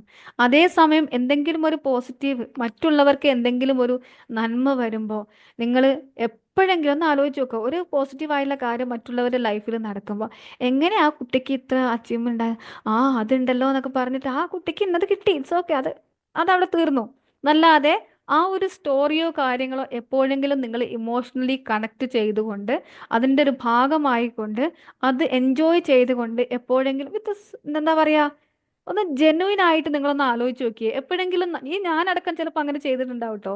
നമ്മൾ അങ്ങനെ വർണ്ണിച്ച് കൊടുത്തിട്ടുണ്ടോ? Yes or no? യെസ്. അപ്പോൾ അവിടെ നിങ്ങൾ മനസ്സിലാക്കേണ്ട കാര്യം, നമ്മുടെ ചിന്തകൾ, നമ്മുടെ ഇമോഷൻസ് എപ്പോഴും ക്ലോസ്ലി കണക്റ്റ് ആവുന്നത് എന്തുമായിട്ടാണ്? എന്ത് ഇമോഷൻസ് ആയിട്ടാണോ നിങ്ങൾ കൂടുതൽ കണക്റ്റ് ആവുന്നത്, ആ ഇമോഷൻസ് ആയിരിക്കും നമ്മുടെ ലൈഫിൽ ത്രൂ ഔട്ട് ഉണ്ടാവുക. അപ്പോൾ സ്ട്രെസ് ആവുന്നുണ്ടെങ്കിൽ അതിനർത്ഥം ആ സ്ട്രെസ്ഫുൾ ആയിട്ടുള്ള സിറ്റുവേഷൻസ്, ആ സ്ട്രെസ്സിൻ്റെ ഇമ്പാക്റ്റ്, റിസൾട്ട്, നേരത്തെ ഞാൻ പറഞ്ഞ സിംറ്റംസ്, തലവേദന പോലെയുള്ള, ക്ഷീണം പോലെയുള്ള, എന്ന് വിചാരിച്ച് നിങ്ങളൊക്കെ നെഗറ്റീവിൻ്റെ ആളുകളാണെന്നല്ല. ഒരു പക്ഷേ നിങ്ങൾ വിചാരിക്കുന്നുണ്ടാവും, ഞാൻ ഒരുപാട് ഫോർഗിവ്നെസ് ചെയ്തു, ഞാൻ എല്ലാവർക്കും ക്ഷമിച്ചു കൊടുത്തു, എനിക്ക് ആരോടും ദേഷ്യമില്ല. ഇപ്പം ഞാൻ ഈ ക്ലാസ് എടുക്കുമ്പോൾ ചിലരെങ്കിലും ചിന്തിക്കുന്നുണ്ടാവും, ഈ റസീന മാം എന്തേ പറയുന്നത്, ഞങ്ങൾക്ക് ആരോടാ ദേഷ്യം, എനിക്ക് ആരോടും ദേഷ്യമൊന്നുമില്ലല്ലോ, അങ്ങനെ സ്ട്രെസ് ആവണ്ടേ? ഓക്കെ, അപ്പോൾ എനിക്ക് ആരുടെ ദേഷ്യമൊന്നും ഇല്ലല്ലോ. അപ്പോൾ മാം പറയുന്നത് കേട്ടാൽ തോന്നും നമ്മുടെ ഉള്ളിൽ നെഗറ്റീവ് ഉണ്ടായിട്ടാണ്. നമ്മുടെ ഉള്ളിൽ അങ്ങനത്തെ നെഗറ്റീവ്സ് ഒന്നും. പക്ഷെ നിങ്ങൾ മനസ്സിലാക്കേണ്ടത്, നിങ്ങളുടെ ഉള്ളിൽ നെഗറ്റീവ് ഉണ്ടെന്നല്ല ഞാൻ പറയുന്നത്. നിങ്ങളുടെ ഇമോഷൻസ് എല്ലാ സമയവും ക്ലോസ്ലി കണക്റ്റഡ് ആയിട്ട് കിടക്കുന്നത്. ഇപ്പം ഈ പറഞ്ഞ കാര്യങ്ങൾ, ഒരു സ്റ്റോറി പറയുമ്പോൾ, മറ്റൊരാളുടെ ലൈഫിലുള്ളൊരു ഇൻസിഡൻറ്റ് പറയുന്ന സമയത്തൊക്കെ നമ്മൾ അതുമായിട്ട് ക്ലോസ്ലി അറ്റാച്ച്ഡാ അല്ലേ? ഫർസാന മാം എന്താ ആലോചിക്കുന്നേ? എന്തോ ആലോചിച്ച് കൊണ്ടുവരാണ്, എന്തൊക്കെയോ ഇൻസിഡൻസ്, ഇങ്ങനെയുള്ള സംഭവങ്ങളൊക്കെ, ഇൻസിഡൻസ് ഒക്കെ ആലോചിച്ച് കൊണ്ടുവരാണ്. എനിക്കറിയാം. അല്ല, നിങ്ങൾ പറയണത് ഞാൻ എന്റെ ലൈഫിൽ അപ്ലൈ ചെയ്ത് നോക്കൂലയാ, അങ്ങനെ ചെയ്തോണ്ടിരിക്കാണ്. ഐ എന്തെങ്കിലും മീൻ, ആ നിങ്ങളിപ്പം പറയുന്ന അപ്പോഴൊക്കെ ഞാൻ എങ്ങനെയാ പെരുമാറുന്നതെന്നുള്ളത് ഞാൻ ഇത് അനലൈസ് ചെയ്യണം നിങ്ങൾ. ഇന്നലെ എൻ്റെ അടുത്ത് ഒരാൾ ചോദിച്ച ഒരു ചോദ്യമാണ്.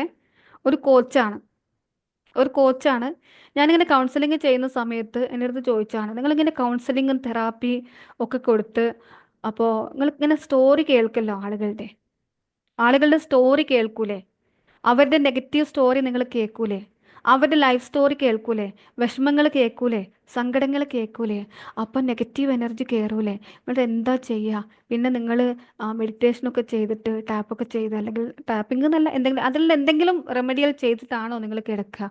അപ്പോൾ അത് പിന്നെ ആ എനർജി കയറൂലേ എന്നാണ് ചോദിച്ചത്. അപ്പോൾ ഒരിക്കലും നമ്മൾ അങ്ങനെ ഒരാൾ കൗൺസിൽ ചെയ്യുന്നുണ്ടെങ്കിൽ, ഒരാളുടെ സ്റ്റോറി കേൾക്കുന്നുണ്ടെങ്കിൽ, ആ സ്റ്റോറി കേൾക്കുന്ന സമയത്ത് നിങ്ങളൊരു കൗൺസിലർ അല്ലെങ്കിൽ, നിങ്ങൾ അങ്ങനെ ഒരു ഇമോഷണലി ഉള്ള ഒരാൾക്ക് എന്താ പറയുക, ഇമോഷണൽ ബാലൻസ്, ഇമോഷണൽ വെൽനെസ് കൊടുക്കാൻ പറ്റുന്ന ആളല്ലെങ്കിൽ, ഇമോഷണലി സപ്പോർട്ട് കൊടുക്കാൻ പറ്റുന്ന ആളല്ലെങ്കിൽ, നിങ്ങൾ ഇമോഷണലി സ്റ്റേബിൾ അല്ലെങ്കിൽ, എൻ്റെ ഒരു റിക്വസ്റ്റ് ആണ്, അങ്ങനെയുള്ള സ്റ്റോറി കേൾക്കാൻ ദയവേത് നിങ്ങൾ പോകരുത്. കാരണം ഈ കേറൂലേന്ന് ചോദിക്കുന്നത്, ആ കേൾക്കുന്ന സമയത്ത് കേൾക്കുന്ന ആള് ആ അനുഭവിച്ച ആളേക്കാൾ, നമ്മൾ പറയും നമ്മൾ സിമ്പത്തറ്റിക് ആവണം, എമ്പത്തറ്റിക് ആവണം എന്നൊക്കെ പറയും. ഇല്ലേ? എന്നാലേ മറ്റുള്ളവർക്ക് വേണ്ട കാര്യങ്ങൾ ചെയ്തു കൊടുക്കാൻ കഴിയൂന്ന്. പക്ഷെ നമ്മൾ, അല്ലേ, ആസ് എ കോച്ച് അല്ലെങ്കിൽ ആസ് എ കൗൺസിലർ, എനിക്കറിയാം എൻ്റെ പ്രൊഫഷൻ എന്താണെന്ന് എനിക്കറിയാം, ഞാൻ എന്തിനാ ഇത് കേൾക്കുന്നതെന്ന് എനിക്കറിയാം. ലാസ്റ്റ് കൗൺസിൽ ചെയ്യാൻ വന്ന ആൾ എന്നോട് കൂടെ കരയുമ്പോൾ സാരല്ല കേട്ടോ എന്ന് പറഞ്ഞ് ഞാനും കൂടെ അയാളെ കെട്ടിപ്പിടിച്ച് കരയുന്ന അവസ്ഥയിലേക്ക് പോയി കഴിഞ്ഞാൽ അവസ്ഥ എന്താ? അല്ലേ? അപ്പൊ എനിക്കറിയാം ഞാൻ എന്താ ചെയ്യുന്നത് എന്നുള്ളത്. അപ്പൊ ഞാൻ അവിടെ കരയുന്ന ഒരവസ്ഥ വരൂല. അപ്പൊ ആ നെഗറ്റീവ് എനർജി എന്നിലേക്ക് വരുന്നില്ലെങ്കിൽ എനിക്കറിയാം ഞാൻ എന്താ ചെയ്യുന്നതെന്നുള്ളത്. അതറിയാത്ത ഒരാള്, ആ ഒരു ഇമോഷണൽ ബാലൻസ് ഇല്ലാത്ത ആള് ദയവ് ചെയ്ത് ആ കഥ കേൾക്കാൻ പോകരുത്.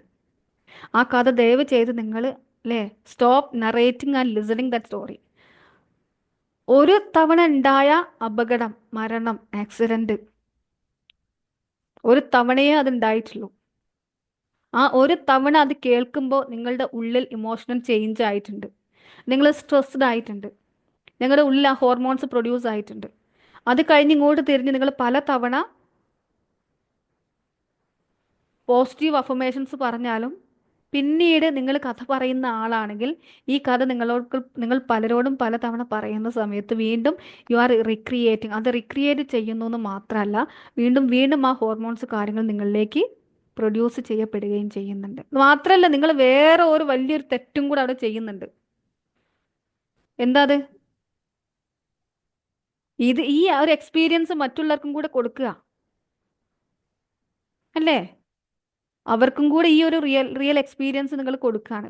നമ്മൾ പത്രം വായിക്കുന്ന സമയത്ത്, പത്രത്തിൽ സ്റ്റോറി വായിക്കുന്ന സമയത്ത് ഒരു ഇഷ്യൂ വരുമ്പോൾ എത്ര എത്ര ഇൻട്രസ്റ്റിംഗ് ആയിട്ടാണ് നമ്മൾ നറേറ്റ് ചെയ്ത് പത്രത്തിൽ നെഗറ്റീവ് സ്റ്റോറിയാണോ അല്ലെങ്കിൽ പോസിറ്റീവ് സ്റ്റോറിയാണോ? നിങ്ങൾ ആരെങ്കിലും ഈ അടുത്ത ദിവസം ഒരു റാഗിങ്ങിൻ്റെ ഭാഗമായിട്ടൊരു കുട്ടി സൂസൈഡ് ചെയ്ത സംഭവം ഉണ്ടായിട്ടില്ലേ? അപ്പം ആ സംഭവം ചിലപ്പോൾ ഒരു പക്ഷേ നിങ്ങൾ പലരോടും ഡിസ്കസ് ചെയ്തിട്ടുണ്ടാവും, പറഞ്ഞിട്ടുണ്ടാവും, ഷെയർ ചെയ്തിട്ടുണ്ടാവും. അതേസമയം സ്റ്റക്കായോ? ഞാൻ സ്റ്റക്കാണോ? എന്താണോ? ആ, ഓക്കെ. അതേസമയം ഒരാൾക്കൊരു അവാർഡ് കിട്ടിയ സ്റ്റോറി. പക്ഷെ നിങ്ങൾ ആലോചിച്ച് നോക്ക്, ഈ മരിച്ച കുട്ടി നിങ്ങൾ അറിയുന്ന ആളാണോ? അല്ല. അതേസമയം ഒരു കുട്ടി അന്നത്തെ ഇതിൽ ഒരു അവാർഡ് കിട്ടിയതോ അല്ലെങ്കിൽ ഒരാൾ ആദരവ് കിട്ടിയതോ ആയ ഒരു കുട്ടിയുടെ സ്റ്റോറി ചിലപ്പോൾ നിങ്ങളത് ജസ്റ്റ് വായിച്ചു വിടുക എന്നല്ലാതെ അത് നിങ്ങൾ പറയുന്നുണ്ടാവില്ല. അപ്പം അതാണ് ഏറ്റവും കൂടുതലായിട്ട് ഈ ഒരു എന്താ പറയുക, സ്ട്രെസ് ആയിട്ട് നമ്മളത് ആരെയും ബ്ലെയിം ചെയ്യേണ്ട. ഈ വർക്ക് ആയിട്ടും റിലേഷൻഷിപ്പ് ആയിട്ടൊക്കെ ഉണ്ടാക്കുന്നതിനേക്കാൾ സെൽഫ് ക്രിയേറ്റിംഗ് സ്ട്രെസ്സാണ് നമ്മളിൽ കൂടുതലായിട്ട് ഉണ്ടാക്കുന്നത്, കൂടുതലായിട്ട് നമ്മൾ തന്നെ ക്രിയേറ്റ് ചെയ്ത് എടുക്കുന്നത്.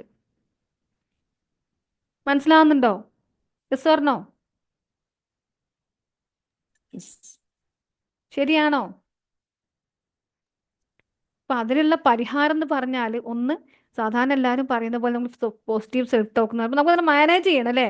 നമുക്ക് പോസിറ്റീവ് സെൽഫ് ടോക്ക് നമ്മളോട് തന്നെ, ഞാൻ പറഞ്ഞല്ലോ, സെൽഫ് ലവ് ഉണ്ടെങ്കിൽ നിങ്ങൾ ഒരിക്കലും ഈ പറഞ്ഞ സ്റ്റോറീസ് ഇങ്ങനെയുള്ള കാര്യങ്ങൾ കേൾക്കാൻ പോകാതിരിക്കുക. രണ്ട്, നമ്മൾ ഒരിക്കലും പോസിറ്റീവ് സെൽഫ് ടോക്ക് എന്നതിനേക്കാൾ negative self talk, never ever criticise ചെയ്യും. നമ്മളെ തരത്തിൽ നമ്മൾ ക്രിട്ടിസൈസ് ചെയ്യാണ്ടിരിക്കുക. അങ്ങനെ ക്രിട്ടിസൈസ് ചെയ്തുകൊണ്ട് എന്തിൽ നിന്നാണോ നിങ്ങൾ പുറത്ത് കടക്കാൻ ശ്രമിക്കുന്നത്, വീണ്ടും വീണ്ടും അതിനകത്ത് നിങ്ങൾ നിങ്ങളെ തന്നെ അടച്ചു പൂട്ടി ലോക്ക് ചെയ്യാണ്. മനസ്സിലാവുന്നുണ്ടോ? എൻ്റെ ഈ നശിച്ച മടി, എൻ്റെ ഈ നശിച്ച ഉറക്കം, എൻ്റെ നശിച്ച സംശയം, എനിക്ക് എപ്പോഴും പേടിയാ. ഇത് പറയുന്നത് എന്തിനാ? You are trying to escape from this loop. എന്തിൽ നിന്നാണോ സ്വയം ക്രിട്ടിസൈസ് ചെയ്തുകൊണ്ട് നിങ്ങൾ പുറത്ത് കടക്കാൻ ശ്രമിക്കുന്നത്, നിങ്ങൾ നിങ്ങളെ വീണ്ടും വീണ്ടും അതിൽ തന്നെ, ഞാൻ പറഞ്ഞല്ലോ, അതിൻ്റെ ഉള്ളിൽ തന്നെ ഇട്ട് അടച്ചിട്ട് ലോക്ക് ചെയ്യാണ്. അപ്പോൾ ഒരു മാറ്റം നിങ്ങൾ ആഗ്രഹിക്കുന്നുണ്ടെങ്കിൽ, മാറണം എന്ന് ആഗ്രഹിക്കുന്നുണ്ടെങ്കിൽ, ഈ മാറ്റം രണ്ട് തരത്തിലാണ്. ഒരു മാറ്റം ആഗ്രഹിക്കുക എന്ന് പറയുമ്പോൾ എന്ത് മാറ്റമായിരിക്കും നമ്മൾ ആഗ്രഹിക്കുന്ന മാറ്റം? എന്തായിരിക്കും? നമ്മൾ എപ്പോഴും പറയാം, എൻ്റെ മോനൊന്ന് മാറിയിരുന്നെങ്കിൽ, അവൻ്റെ ആ ഒരു സ്വഭാവം ഒന്ന് മാറിയിരുന്നെങ്കിൽ, അല്ലേ? എൻ്റെ ഇൻലോസ്, നേരത്തെ പറഞ്ഞ ഇൻലോസുമായുള്ള പ്രശ്നം, ഇൻലോസ് ഒന്ന് മാറിയിരുന്നെങ്കിൽ. അല്ലെങ്കിൽ എന്താ പറയാ, ഈ ഒരു സിസ്റ്റം തന്നെ ഒന്ന് മാറിയിരുന്നെങ്കിൽ. എപ്പോഴും നമ്മൾ അങ്ങനെയാ ചിന്തിക്കുക. പക്ഷേ ഈ മാറ്റം വരേണ്ടത് എപ്പോഴും നിങ്ങൾ കേൾക്കുന്ന തന്നെയാണ്, നമ്മുടെ ഉള്ളിലാണ്. നമ്മുടെ ഉള്ളിൽ എന്ന് പറയുമ്പോൾ നമ്മൾ ഒരു കാര്യത്തെ സ്വീകരിക്കുന്ന രീതി, മനസ്സിലാക്കുന്ന രീതി, നമ്മുടെ അറ്റാച്ച്മെന്റ്. കഴിഞ്ഞ സെഷനിൽ ഞാൻ പറഞ്ഞ പോലെ അറ്റാച്ച്മെന്റ് ആണോ ലവ് ആവണോ ചോദിച്ച പോലെ, നമ്മൾ ഒരിക്കലും ആ അറ്റാച്ച്ഡ് ആയിക്കൊണ്ടല്ലാതെ, മനസ്സിലാകുന്നുണ്ടോ? എന്തും കേൾക്കുന്ന സമയത്ത് അവിടെ മാറേണ്ടത് നമ്മുടെ തോട്ട് പ്രോസസ്സാണ്, നമ്മുടെ ഇമോഷനാണ്. ഇമോഷനാണ് മാറേണ്ടത് ഏറ്റവും കൂടുതലായിട്ട്. ആദ്യം തന്നെ മാറേണ്ടത് എന്ത് കേൾക്കുമ്പോഴും. അപ്പം നിങ്ങൾ ചിന്തിക്കേണ്ട, അപ്പം നമ്മൾ ദയയില്ലാത്തവരായി പോകൂലേ, സ്നേഹമില്ലാത്തവരായി പോകൂലേ? ആ സ്നേഹം എങ്ങനെയാണോ പ്രകടിപ്പിക്കേണ്ടത് നിങ്ങൾക്ക് പ്രകടിപ്പിക്കാം. അതൊരിക്കലും നിങ്ങളെ വേദനിപ്പിച്ചുകൊണ്ടോ നിങ്ങൾക്കുള്ളിൽ ഇമോഷണൽ ഇംബാലൻസ് വരുത്തിക്കൊണ്ടോ നിങ്ങളുടെ ഉള്ളിൽ നിങ്ങളെ ശരീരത്തെ ഹാം ചെയ്യുന്ന നെഗറ്റീവ് ഹോർമോൺസ് പ്രൊഡ്യൂസ് ചെയ്യപ്പെട്ടുകൊണ്ടോ ആവാതെ നിങ്ങൾക്ക് മറ്റുള്ളവരോട്, നിങ്ങൾ നിങ്ങളോട് കമ്പാഷനേറ്റ് ആവാതെ മറ്റുള്ളവരോട് കമ്പാഷനേറ്റ് ആയിട്ട് എന്ത് കാര്യമുള്ളത്? നിങ്ങൾ ആലോചിച്ച് നോക്കി, എത്ര സമയം നിങ്ങൾ മറ്റുള്ളവർക്ക് വേണ്ടി സ്പെൻഡ് ചെയ്യുന്നുണ്ടാവും? ഒറ്റ ചോദ്യം ഞാൻ ചോദിക്കട്ടെ, ഇപ്പോൾ നിങ്ങളോട് 2 ദിവസം വീട്ടിൽ നിന്ന് മാറി നിൽക്കാൻ പറഞ്ഞാൽ, ഒരു 2 ദിവസം ഞാൻ പറയാണ്, ഞാനൊരു ഇങ്ങനൊരു പ്രോഗ്രാം വെക്കുന്നുണ്ട്, നിങ്ങൾ 2 ദിവസം മാറി നിൽക്കണം, അല്ലേ? അത് നിങ്ങൾ അറ്റൻഡ് ചെയ്യണം. അല്ല, ഞാൻ പ്രോഗ്രാം ഒന്നും വെക്കുന്നില്ല, ഒരു എക്സാമ്പിൾ പറയാണ്. പേടിക്കേണ്ട റെസിന മാം, ഇതൊക്കെ പറഞ്ഞ് ലാസ്റ്റ് കൊണ്ടുവരുന്നതിലേക്കാണെന്ന് വിചാരിക്കേണ്ട. ഞാനൊരു പ്രോഗ്രാമും വെക്കുന്നില്ല. ഞങ്ങൾ പറയാണ്, ഒരു 4 ദിവസം ഒരു റെസിഡൻഷ്യൽ ക്യാമ്പാണ്, നിങ്ങളൊന്ന് മാറി നിൽക്കണം എന്ന് പറയുമ്പോൾ എന്താണ് നിങ്ങൾ പറയാ? ഞാനല്ല, ഇനി ആരെങ്കിലും ആവട്ടെ, ഒരു പ്രോഗ്രാം സംഘടിപ്പിക്കുമ്പോൾ എന്താ എന്താ അവിടെ ഉണ്ടാവുക? നിങ്ങൾ എന്താ പറയാ? ഫർസാന മാം എന്താ പറയാ? 4 ദിവസം ഒരു പരിപാടിക്ക് പോകാനുണ്ട്, എവിടെയാണ്? പുറത്താണ്, എന്താ പറയാ? നമ്മൾ സ്ഥിരം ചെയ്യുന്ന ഡ്യൂട്ടീസ് എല്ലാം അതെല്ലാം തന്നെ. എന്ത് ഡ്യൂട്ടീസ് ഒന്ന് പറയൂ കേക്കട്ടെ. ഫാമിലി, കുട്ടികള്, നമ്മുടെ വീട്, അങ്ങനെ ചിന്തകളായിരിക്കും. ഫാമിലി, കുട്ടികൾ, കുട്ടികളൊക്കെ. വീട് എന്നൊക്കെയുള്ള ചിന്തകളായിരിക്കും, ഇല്ലേ? അവിടെ നിങ്ങൾ ഫോക്കസ്ഡ് ആയി, കമ്പാഷനേറ്റ് ആയി, കൈൻഡ് ആയി, ലവബിൾ ആയി, ലവിങ് ആയി, കെയറിങ് ആയി. ആരോട്? മക്കളോട്, മക്കളോട്. പിന്നെ ആരോട്? അവരോട്. ഹസ്ബൻഡിനോട്. ആ, ഫാമിലിയോട്, മക്കളോട്, പാരൻസിനോട്. അവരൊന്നും കേൾക്കുന്നില്ലായിരിക്കുമല്ലേ? ഞാൻ കുടുംബകലഹം ഉണ്ടാക്കാൻ വന്നതെന്ന് വിചാരിക്കൂലായിരിക്കും. ആരും കേൾക്കണ്ട, ഞാൻ പറയാം. അതായത് നമ്മൾ കൈൻഡായി, കമ്പാഷനേറ്റ് ആയി, ഇതൊക്കെയായി. ഞാനില്ലെങ്കിൽ ഒന്നും നടക്കൂല. ഞാൻ എത്രയോ കേട്ടിട്ടുണ്ട്, ഒരു പാരൻസിനൊക്കെ മീറ്റിങ്ങിനൊക്കെ വിളിച്ചു കഴിഞ്ഞാൽ, മാം അത് ശരിയാവൂല, അപ്പോൾ ഉമ്മ ഉണ്ട്, അതുണ്ട്, ഇതുണ്ട് എന്നൊക്കെ പറഞ്ഞിട്ടുണ്ടല്ലോ. ഞാനില്ലെങ്കിൽ നടക്കൂല. അപ്പം ഞാനില്ലെങ്കിൽ നടക്കൂല എന്ന് നിങ്ങൾക്ക് തോന്നുന്ന എല്ലാ കാര്യങ്ങളും നിങ്ങൾ ഉള്ളതിനേക്കാൾ ഭംഗിയായിട്ട് പോകും. ഇന്നല്ലെങ്കിൽ നാളെ നമ്മൾ ഈ ഭൂമുഖത്ത് നിന്ന് യാത്ര ചെയ്തു കഴിഞ്ഞാൽ, പോയി നമ്മൾ ഇല്ലാണ്ടായി കഴിഞ്ഞാൽ, ഇവിടെ എന്തെങ്കിലും നടക്കാതിരിക്കോ? നിങ്ങളുടെ വീട്ടിൽ എന്തെങ്കിലും കാര്യങ്ങൾ നടക്കാതിരിക്കോ? ഇന്നല്ലെങ്കിൽ നാളെ നമ്മൾ ഈ ഭൂമുഖത്ത് നിന്ന് യാത്ര പറയും, തീർച്ചയാണ്. തീർച്ചയാണ്, അതിൽ സംശയമൊന്നുമില്ല. അത് 2 ദിവസത്തേക്കോ 4 ദിവസത്തേക്കോ ഒരാഴ്ചത്തേക്കോ ഒന്നും അല്ല, എന്നേക്കുമായിട്ട്. അങ്ങനെ പോകുന്ന സമയത്ത് ഓ ഞാനില്ലെങ്കിൽ എന്ന് ചിന്തിച്ച് നിങ്ങൾ കൈൻഡായ, കമ്പാഷനേറ്റ് ആയ, കെയറിങ് ആയ, ലവിങ് ആയ, അവരുടെ ലൈഫിൽ നടക്കേണ്ടതായിട്ടുള്ള എന്തെങ്കിലും കാര്യങ്ങൾ നടക്കാതിരിക്കോ? Yes or no? നോ. ഇന്ന് അത് നടത്തി കൊടുക്കേണ്ട ആള് ഞാനാണ്. നാളെ ഓക്കെ, ഒരാളുണ്ടാവും. ഇന്നത് നടത്തി കൊടുക്കേണ്ട ആൾ ഞാനാണ്, അതിലൊരു സംശയമൊന്നുമില്ല. എൻ്റെ റെസ്പോൺസിബിലിറ്റിയാണ്. എൻ്റെ റെസ്പോൺസിബിലിറ്റി വിട്ട് എനിക്ക് എങ്ങോട്ട് പോകാനും കഴിയില്ല, അതൊക്കെ ഓക്കെ. പക്ഷെ എൻ്റെ ചോദ്യം ഇതാണ്, അവിടെ നമ്മൾ കൈൻഡായി, കമ്പാഷനറ്റ് ആയി, കെയറിങ് ആയി, ഇതൊക്കെ ആയി. അത് എന്നോട് ഞാൻ ഈ കൈൻഡ്, കമ്പാഷനറ്റ്, കെയറിങ് കാര്യങ്ങൾ ചിലപ്പോൾ അത് നമ്മൾ നടത്തി കൊടുക്കുന്ന സമയത്ത് ഞാൻ ഒരു കാര്യം കൂടെ ചോദിക്കട്ടെ, ഇന്ന് അതൊക്കെ നടത്തി കൊടുക്കേണ്ട ഞാനാണെങ്കിൽ എൻ്റെ കാര്യങ്ങൾ, അല്ലേ, എൻ്റെ പല കാര്യങ്ങളും ഏറ്റവും കൂടുതലായിട്ട് നടത്തി തരേണ്ടതും കൈൻഡ്, കമ്പാഷനറ്റ്, കെയറിങ്, ലവിങ് എന്നോട് ഏറ്റവും കൂടുതൽ ആവേണ്ടതും ഈ കാര്യങ്ങൾ നടത്തി കൊടുക്കുന്ന സമയത്ത് ഞാൻ എന്നിൽ കൈൻഡ്, കമ്പാഷനറ്റ്, കെയറിങ്, ലവിങ് ആവാതിരിക്കുകയും ചെയ്യുന്ന സമയത്ത് അതിൻ്റെ ഒരു നെഗറ്റീവ് ഇമ്പാക്റ്റ് അനുഭവിക്കുന്ന ആരാണ്? ഈ പറയുന്ന അവനവൻ ഉം? അവനവൻ അവനവൻ തന്നെയാണ്. അവനവൻ തന്നെ. അവനവൻ തന്നെയാണ്. ഞാൻ പറഞ്ഞതിന് നിങ്ങൾ കുടുംബത്തെ നോക്കാണ്ട് ഇറങ്ങിപ്പോകണമെന്നോ മക്കളെ നോക്കരുതെന്നോ, പക്ഷെ നിങ്ങൾ ആ പറയുന്ന ഞാനില്ലെങ്കിൽ എന്ന് പറയുന്ന ആ ഒരു ടോൺ ഓഫ് വോയിസും ആ ഒരു അറ്റാച്ച്മെൻറ്റും ആ ഒരു ഇമോഷണൽ ആയിട്ടുള്ള കാര്യങ്ങളൊക്കെ ഉണ്ടല്ലോ, അതാദ്യം ഞാൻ ആരോടാ ഞാൻ എന്നോട് കാണിക്കണം അല്ലേ? ഉയ്. അവിടെ അവിടെ ഞാൻ ഈ കാര്യം നിങ്ങൾ ഇല്ലെങ്കിലും നടക്കുമെന്ന് പറയുമ്പോൾ അതിൻ്റെ അർത്ഥം നിങ്ങൾ നടത്തണ്ടെന്നല്ല. പക്ഷെ അവിടെ നിങ്ങളില്ലെങ്കിലും നടക്കുന്ന ഒരു കാര്യത്തിന് വേണ്ടി you have to be compassionate yourself. നമ്മളോട് കമ്പാഷനേറ്റ് ആയ ശേഷം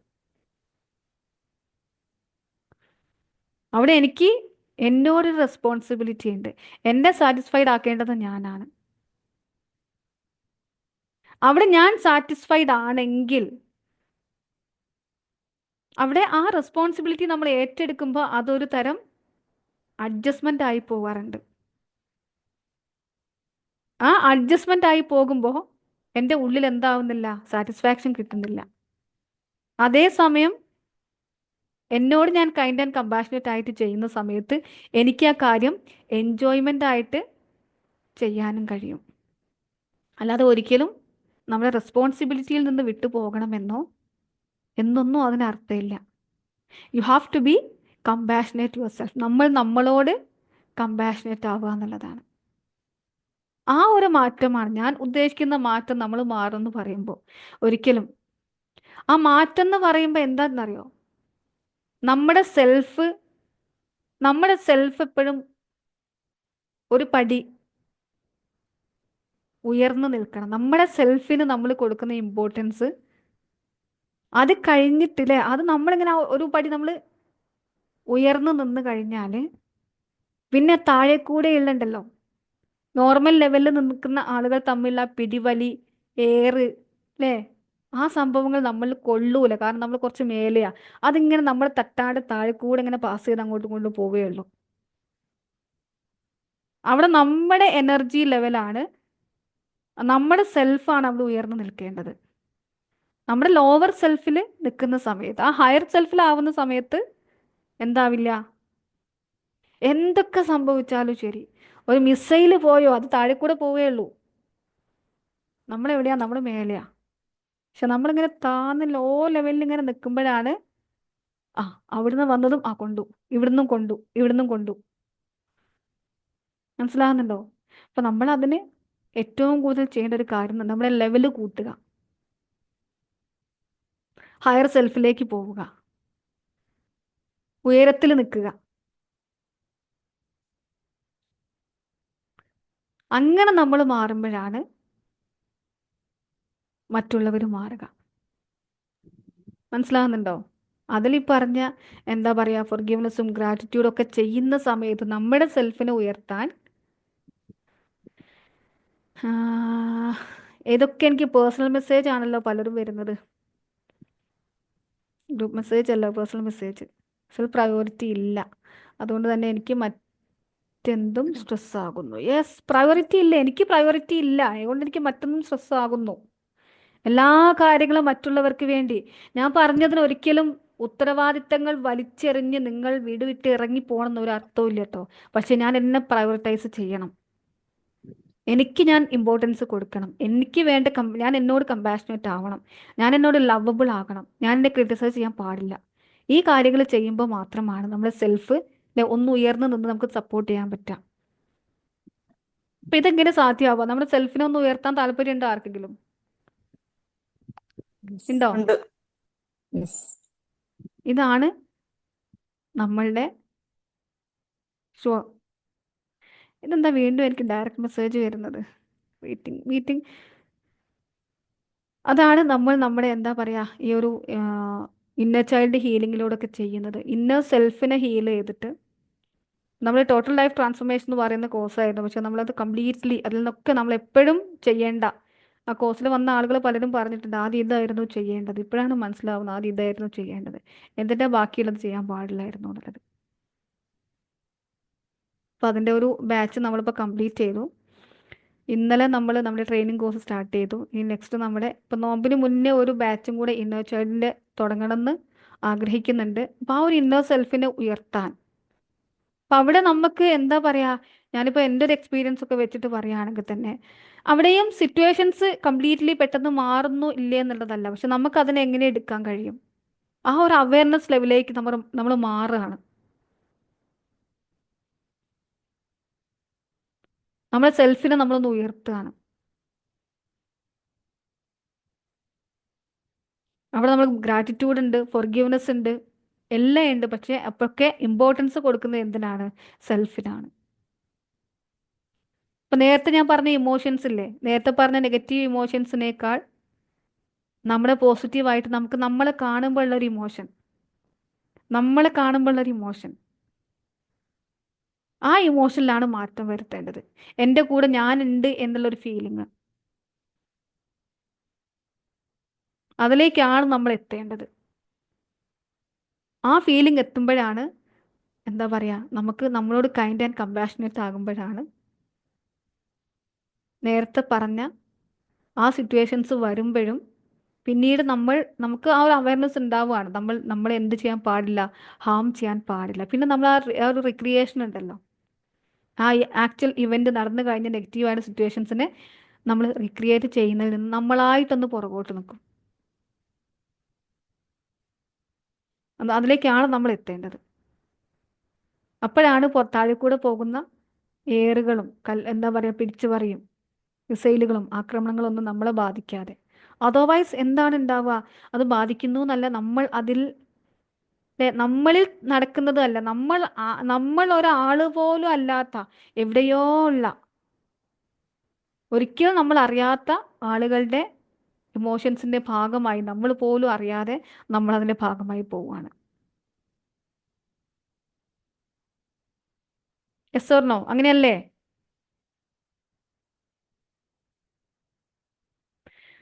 അപ്പോൾ എന്താണ്, നമ്മൾ സമയമായിട്ടുണ്ട്. എന്തെങ്കിലും സംശയങ്ങളോ കാര്യങ്ങളോ ഉണ്ടെങ്കിൽ ചോദിക്കാം. നമ്മൾ സെഷൻ വൈൻഡപ്പ് ചെയ്യാണ്. എന്തെങ്കിലും സംശയങ്ങൾ ഉണ്ടെങ്കിൽ ചോദിക്കാം.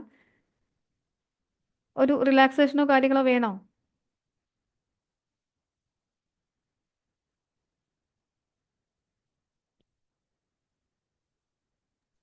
Yes ma'am. ആരും മറുപടി കാണുന്നില്ല. മാം, നമ്മുടെ സെൽഫിനെ എങ്ങനെ ഉയർത്തേണ്ടത്? സെൽഫിനെ എങ്ങനെയാ ഉയർത്തേണ്ടതെന്ന്. ഗ്രാറ്റിറ്റ്യൂഡ്, ഫോർഗീവ്നെസ് ഒക്കെ ചെയ്യണം. ഗ്രാറ്റിറ്റ്യൂഡ് ആരോടാ? നമ്മോട് തന്നെ. നമ്മളോട് പറയാറുണ്ട്. ഫോർഗീവ്നെസ് ആരോടാ പറയാറ്? നമ്മളോടും മറ്റുള്ളവരോടും പറയാറുണ്ട്. അൻസിയ മാമിനെ കാണുമ്പോൾ ഒരു ഫീലിംഗ് എന്താ? സന്തോഷം, ഹാപ്പിയാണ്. ചെയ്യുന്ന ഓരോ കാര്യത്തിലും ഭയങ്കര ഹാപ്പിനെസ് ഉണ്ട്. സെൽഫിനെ എപ്പോഴെങ്കിലും കുറ്റപ്പെടുത്താറുണ്ടോ? ഇടയ്ക്ക് കുറ്റപ്പെടുത്താറുണ്ട്. എന്തിനാ പിന്നെ കുറ്റപ്പെടുത്തുന്നത്? ഇഷ്ടമുണ്ടെങ്കിൽ പിന്നെ അത് വിചാരിക്കാത്ത പോലെ എന്തെങ്കിലും സംഭവിക്കുമ്പോ കുറ്റപ്പെടുത്തും. നമ്മൾ വിചാരിച്ച പോലെ ഇപ്പൊ എല്ലാ കാര്യങ്ങളും നടക്കുകയാണെങ്കിൽ പിന്നെ എന്ത് രസമായിരുന്നു, എന്ത് സുഖമായിരുന്നു. നമ്മൾ വിചാരിച്ച പോലെ തന്നെ എല്ലാം നടക്കുകയാണെങ്കിൽ എന്തേലും ബുദ്ധിമുട്ടുണ്ടായിരുന്നോ? അപ്പൊ അതാണ് അല്ലേ, എന്താണ് എക്സ്പെക്ടേഷൻ, അൺവാണ്ടഡ് എക്സ്പെക്ടേഷൻ ആണത്. നമ്മളിങ്ങനെ എക്സ്പെക്ട് ചെയ്യാണ് നമ്മൾ ഇങ്ങനെ ആയിരിക്കണം, നമ്മൾ ഇങ്ങനെ ആയിരിക്കണം എന്ന് നമ്മൾ തന്നെ എക്സ്പെക്ട് ചെയ്യാണ്. അത് ആവാതിരിക്കുമ്പോൾ നമ്മൾ കുറ്റപ്പെടുത്താണ്. നിങ്ങളിൽ നിന്നും നടക്കുന്നത്, ഒരു ദിവസം നടക്കുന്നത് 100 കാര്യങ്ങൾ നടക്കുന്നുണ്ടെങ്കിൽ 100 കാര്യങ്ങളല്ല കേട്ടോ നടക്കുന്നത്, അതിൽ എത്ര എണ്ണം നെഗറ്റീവ് ആയിട്ടുള്ള കാര്യങ്ങൾ നടക്കുന്നുണ്ട്? കുറെ കാര്യങ്ങൾ നെഗറ്റീവായിട്ട് നടക്കും. കൂടുതൽ നെഗറ്റീവ് ആണോ പോസിറ്റീവ് ആണോ? കൂടുതലും നെഗറ്റീവ് ആണോ പോസിറ്റീവ് ആണോ അൻസിയ മാം?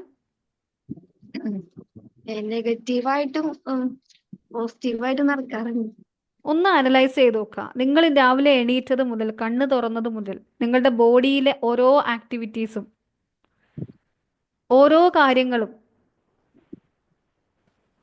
എത്ര എണ്ണം നിങ്ങൾ ഉദ്ദേശിച്ചതും നിങ്ങൾ ഉദ്ദേശിക്കാത്തതുമായ കാര്യങ്ങൾ, നിങ്ങൾ രാവിലെ എണീറ്റത് മുതൽ രാവിലെ എണീറ്റ് കണ്ണ് തുറന്നത് മുതൽ നിങ്ങൾ ആഗ്രഹിച്ചില്ലെങ്കിലും അതിനെക്കുറിച്ച് കൂടുതലായി ചിന്തിച്ചില്ലെങ്കിൽ നിങ്ങൾക്ക് കാണാൻ നിങ്ങൾക്ക് സാധിക്കുന്നുണ്ട്.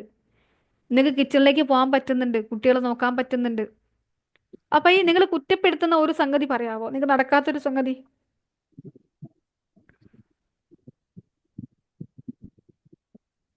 നടക്കാത്ത, നിങ്ങൾ എപ്പോഴെങ്കിലും നിങ്ങളെ കുറ്റപ്പെടുത്തുന്ന ഒരു സംഗതി ചിലപ്പോൾ ഞാൻ തന്നെ പറയാം. നമ്മളെ ടു ഡു ലിസ്റ്റിൽ 10 കാര്യങ്ങൾ എഴുതി, അല്ലെങ്കിൽ 5 10 കാര്യങ്ങൾ എഴുതി. അതിൽ മെയിൻ ആയിട്ടുള്ള 2 കാര്യങ്ങൾ നടന്നില്ല അല്ലെ? അപ്പോൾ ആയിരിക്കും കുറ്റപ്പെടുത്തുന്നത്. അല്ലെങ്കിൽ അങ്ങനെ എന്തെങ്കിലും ഒരു കാര്യം നടക്കുമ്പോഴായിരിക്കും, നടക്കാതിരിക്കുമ്പോഴായിരിക്കും അധികവും നമ്മൾ സെൽഫ് ബ്ലെയിം ചെയ്യുക. ഞാൻ ചെയ്യേണ്ട ഈ കാര്യം എനിക്ക് ചെയ്യാൻ കഴിഞ്ഞില്ലല്ലോ, അല്ലെങ്കിൽ എന്നോട് ഇങ്ങനെ അബദ്ധം പറ്റിയല്ലോ എന്നുള്ളത്. അതേസമയം ആ എഴുതിയ ബാക്കി കാര്യങ്ങളും ആ എഴുതിയതിനേക്കാൾ കൂടുതലും കാര്യങ്ങൾ നിങ്ങളിലൂടെ ഒരു ദിവസം നടന്നു പോകുന്നുണ്ട്. ഒന്ന് ചിന്തിച്ചു നോക്കിയാൽ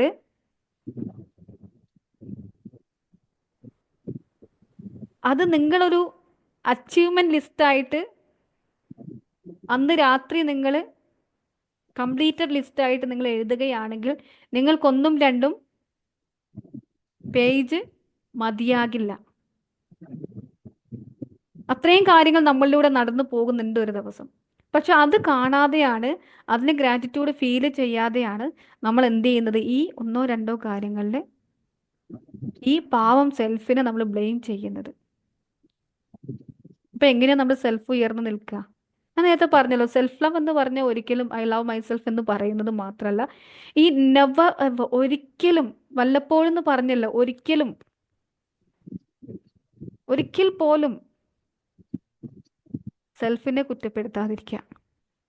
അതൊരു പോയിന്റാണ്. സെൽഫിനെ നിങ്ങൾ എത്രത്തോളം കുറ്റപ്പെടുത്തുന്നുണ്ടോ, അംഗീകരിക്കാതിരിക്കുന്നുണ്ടോ, സെൽഫിന്റെ ആവശ്യങ്ങൾ അല്ലേ, ദാഹിക്കുമ്പോൾ കറക്റ്റ് വെള്ളം കുടിക്കുക, അത് ചെറിയൊരു എക്സാമ്പിൾ ആണ്. വിശക്കുമ്പോൾ കറക്റ്റ് ഭക്ഷണം കഴിക്കുക, വാഷ്റൂമിലേക്ക് പോകണമെന്ന് അല്ലാതെ your body speaking to you എന്ന് ഞാൻ പറഞ്ഞല്ലോ, ഒരു ഇൻഡിക്കേഷൻ ആണ്. ആ ഇൻഡിക്കേഷൻ തരുമ്പോൾ, ബോഡി സിഗ്നൽ തരുമ്പോൾ അതിനനുസരിച്ച്, ഒരു സെക്കൻഡ്, അത് കറക്റ്റ് വരുന്ന സമയത്ത് ബോഡിയുടെ ആവശ്യങ്ങൾ, നീഡ് ഫുൾഫിൽ ചെയ്ത് കൊടുക്കുക എന്നുള്ളത്. ആ സെൽഫ് കെയർ, സെൽഫ് കമ്പാഷൻ എന്നുള്ളത് ഇറ്റ്സ് വെരി ഇമ്പോർട്ടൻറ്റ്. അപ്പം അത് ചെയ്യാതെ നമുക്കൊരിക്കലും ഉയർന്നു നിൽക്കാൻ കഴിയില്ല. അത് മാത്രമല്ല, സെൽഫിനെ ഉയർത്താനുള്ള മറ്റൊരു മാർഗം എന്ന് പറഞ്ഞാൽ നിങ്ങളെ ഇപ്പോഴും പുറകോട്ട്, ഇവിടെ ചിട്ടയിൽ പോകാൻ പറ്റുന്നില്ല എന്ന് പറയുന്ന ഒരാളാണ് ബിന്ദു മാം. ഡ്രൈവിംഗ് പേടി മാറുന്നില്ല. ഇതിനൊക്കെ പിന്നിലൊരു പാറ്റേൺ ഉണ്ട് കേട്ടോ. നമ്മളൊക്കെ ഇതൊക്കെ ഒന്ന് ഉള്ളിലേക്ക് ഇറങ്ങി ചെന്ന് കഴിഞ്ഞാൽ, ഇപ്പൊ ബിന്ദു മാം സംസാരിക്കാൻ റെഡി ആണെങ്കിൽ സംസാരിച്ചു കഴിഞ്ഞാൽ നമുക്ക് മനസ്സിലാകും ഈ ചിട്ടയിൽ പോകാൻ പറ്റാത്തതിന് കറക്റ്റായ കൃത്യമായ ഒരു പാറ്റേൺ നിങ്ങളുടെ ഉള്ളിൽ കിടപ്പുണ്ടാകും. പിന്നെ സെൽഫിനെ ഉയർത്തുക എന്ന് പറഞ്ഞാൽ നമ്മുടെ ഉള്ളിൽ എപ്പോഴും കുടുങ്ങിക്കിടക്കുന്ന, പണ്ടെപ്പോഴോ ഒരു വേദന അനുഭവിച്ച, ഒരു ട്രോമാറ്റിക് സിറ്റുവേഷനിലൂടെ കടന്നു പോയ, ഉള്ളിൽ സാറ്റിസ്ഫൈഡ് അല്ലാതെ വേദനിക്കുന്ന ഒരു സെൽഫ്, ഒരു ഇന്നർ സെൽഫ് നമ്മുടെ ഉള്ളിലുണ്ടെങ്കിൽ, ആ ഒരു സങ്കടപ്പെടുക്കുന്ന ഒരു കുട്ടി നമ്മുടെ ഉള്ളിലുണ്ടെങ്കിൽ, അതിനെ ഹീല് ചെയ്യാതെ, ഞാൻ നേരത്തെ പറഞ്ഞു നമ്മൾ കമ്പാഷനേറ്റ് ആണ്, കൈൻഡ് ആണ്, കെയറിങ് ആണ്, ലവിങ് ആണ്, ഫോർഗിവ്നെസ് കൊടുക്കുന്നുണ്ട്. പക്ഷെ നമ്മളെ ഹീല് ചെയ്യാതെ, നമ്മുടെ ഫോർഗിവ്നെസ് കംപ്ലീറ്റ് ആവാതെ നമുക്ക് എവിടെയെല്ലാം മുറിവുണ്ടോ, ഒരു എക്സാമ്പിൾ ഞാൻ പറയാം. നിങ്ങളുടെ കൈക്ക് ഇപ്പൊ പച്ചക്കറി അരിയുമ്പോൾ ഒരു മുറിവ് പറ്റിയെന്ന് വിചാരിച്ചോ, പച്ചക്കറി അരിയുമ്പോൾ ഒരു മുറിവ് പറ്റിയെന്ന് വിചാരിച്ചോ, ആ മുറിവ് പറ്റിയെടുത്ത് ആ മുറിവ് ഉണങ്ങുന്നത് വരെ ആ മുറിവ് ഉള്ള കൈകൊണ്ട് നിങ്ങൾ എന്തെല്ലാം ചെയ്യുന്നോ അപ്പോഴൊക്കെ ആ മുറിയിൽ തട്ടുമ്പോ എന്താ സംഭവിക്കുക? എന്താ സംഭവിക്കുക? വേദനയുണ്ടോ? വേദനിക്കും. ആ മുറിവ് ഉണക്കാത്തിടത്തോളം, ഹീലാവാത്തിടത്തോളം ആ മുറിവിൽ എന്തൊക്കെ സംഗതികൾ തട്ടുന്നോ, ഇപ്പൊ നമ്മൾ ഡ്രസ്സ് ഇടുന്ന സമയത്ത് അവിടെ തട്ടി വേദനിച്ചു, ഒരു വസ്തു എടുക്കുന്ന സമയത്ത് തട്ടി വേദനിച്ചു, അപ്പൊ നമ്മൾ പറയുകയും ചെയ്യും ഇത് അല്ലേ, ഒരു മുറിവുണ്ടായപ്പോ തട്ടുന്നതൊക്കെ അവിടെ തന്നെ, ഒന്ന് മുറിഞ്ഞപ്പോ തട്ടുന്നതൊക്കെ അവിടെ തന്നെ എന്ന് പറഞ്ഞിട്ടില്ലേ? എപ്പോഴെങ്കിലും പറഞ്ഞ് ഓർക്കുന്നുണ്ടോ? ഒരു മുറിവുണ്ടായപ്പോ ശരി പറയാറുണ്ട്. ശരി പറയാറുണ്ട്. എന്തുകൊണ്ടാണ്? അതേസമയം മുറിവുണ്ടാകുന്നതിന് മുന്നേയും മുറിവിനിപ്പോ ഉണങ്ങിക്കഴിഞ്ഞാലും അവിടെ തട്ടലുകൾ സംഭവിക്കുന്നുണ്ട്. പക്ഷെ നമുക്ക് വേദനിക്കുന്നത് എപ്പോ മാത്ര? മുറിവായി നിൽക്കുന്ന അവസ്ഥയിൽ മാത്ര. ഉണങ്ങിക്കഴിഞ്ഞാലും വേദനിക്കൂല, മുറിവുണ്ടാകുന്നതിന് മുന്നേയും വേദനിക്കൂല. അതിന് മുന്നേയും ഈ കൈകൊണ്ട് നമ്മൾ എല്ലാ കാര്യങ്ങളും ചെയ്യുന്നുണ്ട്, മുറുകെ പിടിക്കുന്നുണ്ട്, ഡ്രസ്സ് ഇടുന്നുണ്ട്, അപ്പോഴൊക്കെ അവിടെ തട്ടുന്നുണ്ടായിരുന്നു, പക്ഷെ നമ്മൾ അറിയുന്നുണ്ടായിരുന്നില്ല.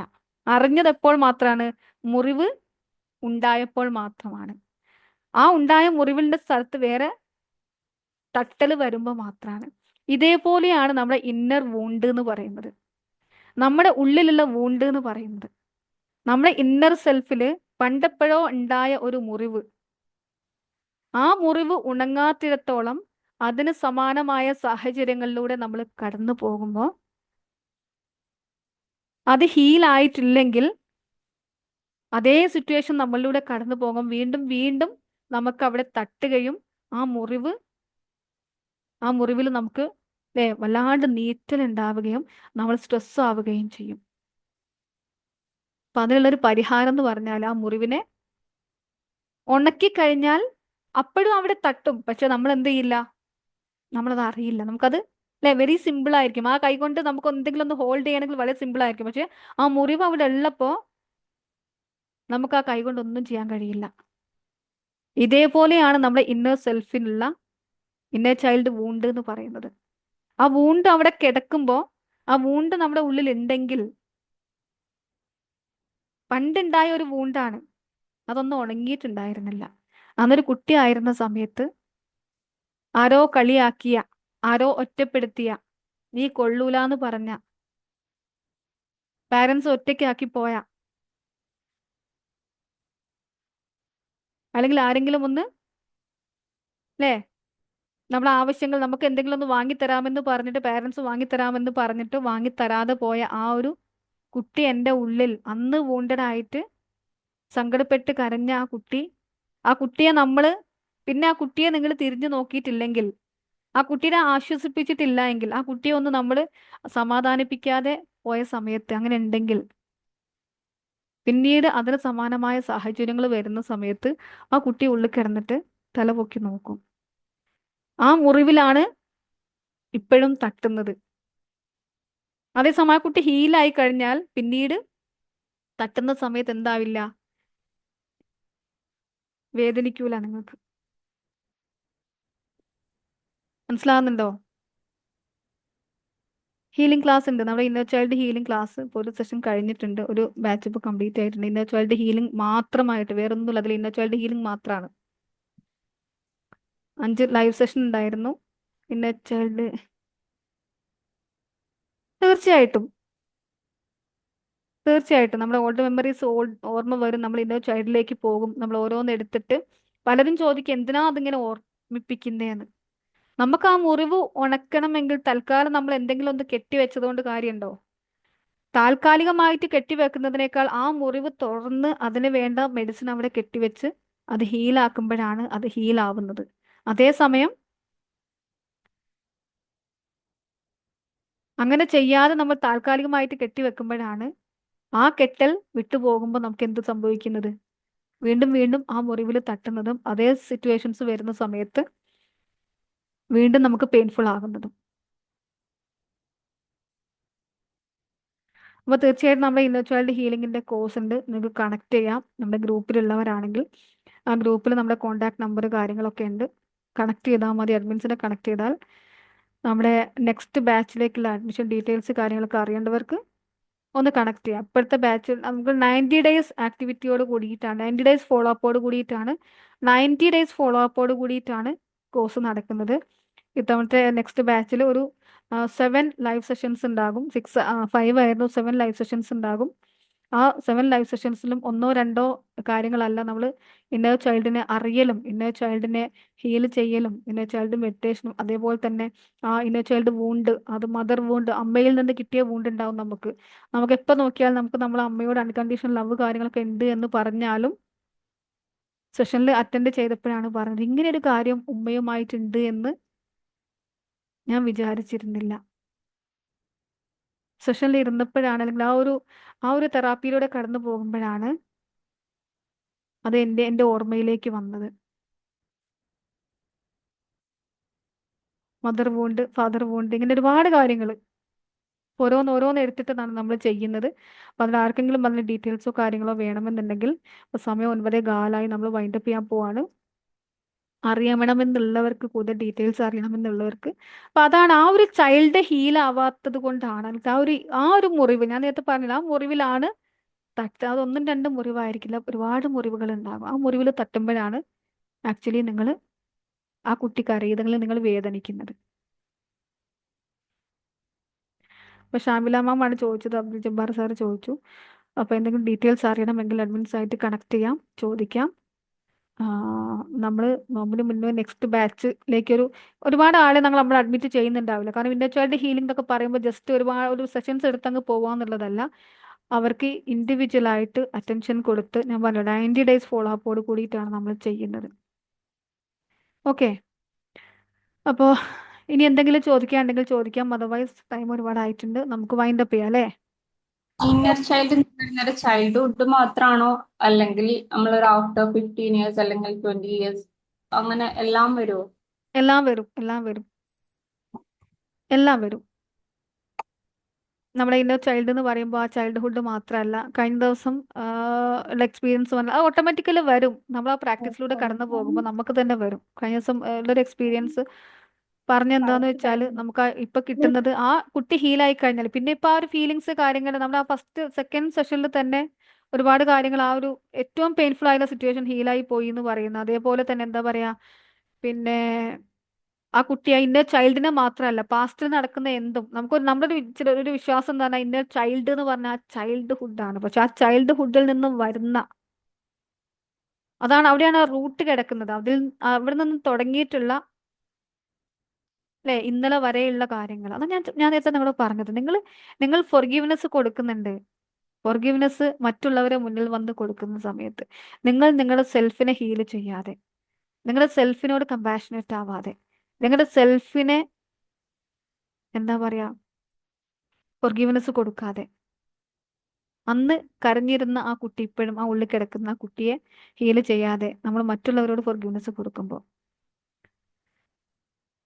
Okay Shakira ma'am, thank you so much. ഇപ്പൊ എല്ലാവരും ലെഫ്റ്റ് ആവാനുള്ള, ലീവ് ചെയ്യാനുള്ള സമയമായിട്ടുണ്ട്, ഒരുപാട് സമയമായിട്ടുണ്ട്. എന്തെങ്കിലും ഉണ്ടെങ്കിൽ നിങ്ങൾ ഡയറക്റ്റ് മെസ്സേജ് അയച്ച് ചോദിച്ചാൽ മതി. ഇപ്പൊ നമ്മൾ സെഷൻ വൈൻഡപ്പ് ചെയ്യാണ്. അപ്പോൾ ഞാൻ ഈ ഡയറക്റ്റ് മെസ്സേജ് അയക്കാനായിട്ട് നമ്പർ ഞാൻ ഒന്ന് ചാറ്റ് ബോക്സിൽ ഷെയർ ചെയ്യാം കേട്ടോ.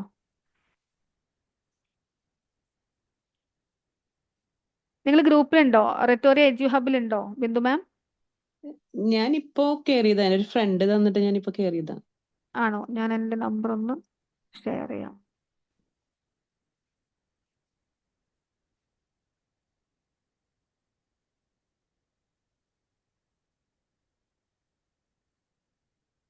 ഇത് എൻ്റെ പേഴ്സണൽ നമ്പർ ആണ്. ഇതിൽ കണക്ട് ചെയ്താൽ മതി കേട്ടോ. 9495914672. ബിന്ദുമാന്റെ നമ്പർ കിട്ടിയില്ലേ? ഓക്കെ. ആർക്കെങ്കിലും ഇതേപോലെ എന്തെങ്കിലും സംശയങ്ങൾ ഉണ്ടെങ്കിൽ ചോദിക്കാം, ഡയറക്റ്റ് കണക്ട് ചെയ്യാം, മെസ്സേജ് ചെയ്യാം. പലപ്പോഴും അതാണ് നമ്മൾ ഇപ്പോഴത്തെ സെഷനിൽ ഗ്രൂപ്പിലിരിക്കുന്ന സമയത്ത് പലർക്കും പേഴ്സണലി പല കാര്യങ്ങളും ഇന്നർ ചൈൽഡ് ഹീലിങ്ങിലും ഷെയർ ചെയ്യാൻ പറ്റാത്ത കാര്യങ്ങളും പേഴ്സണലി അവർ പറയാറുണ്ട്. അതുകൊണ്ട് തന്നെ നമ്മൾ പേഴ്സണൽ സിറ്റിങ്ങും കൂടെ അതിൽ ഉൾപ്പെടുത്തിയിട്ടുമുണ്ട്. പേഴ്സണൽ സിറ്റിംഗ് സെഷനും കൂടെ നമ്മുടെ ഇന്നർ ചൈൽഡ് ഹീലിംഗിൽ വരുന്നുണ്ട്.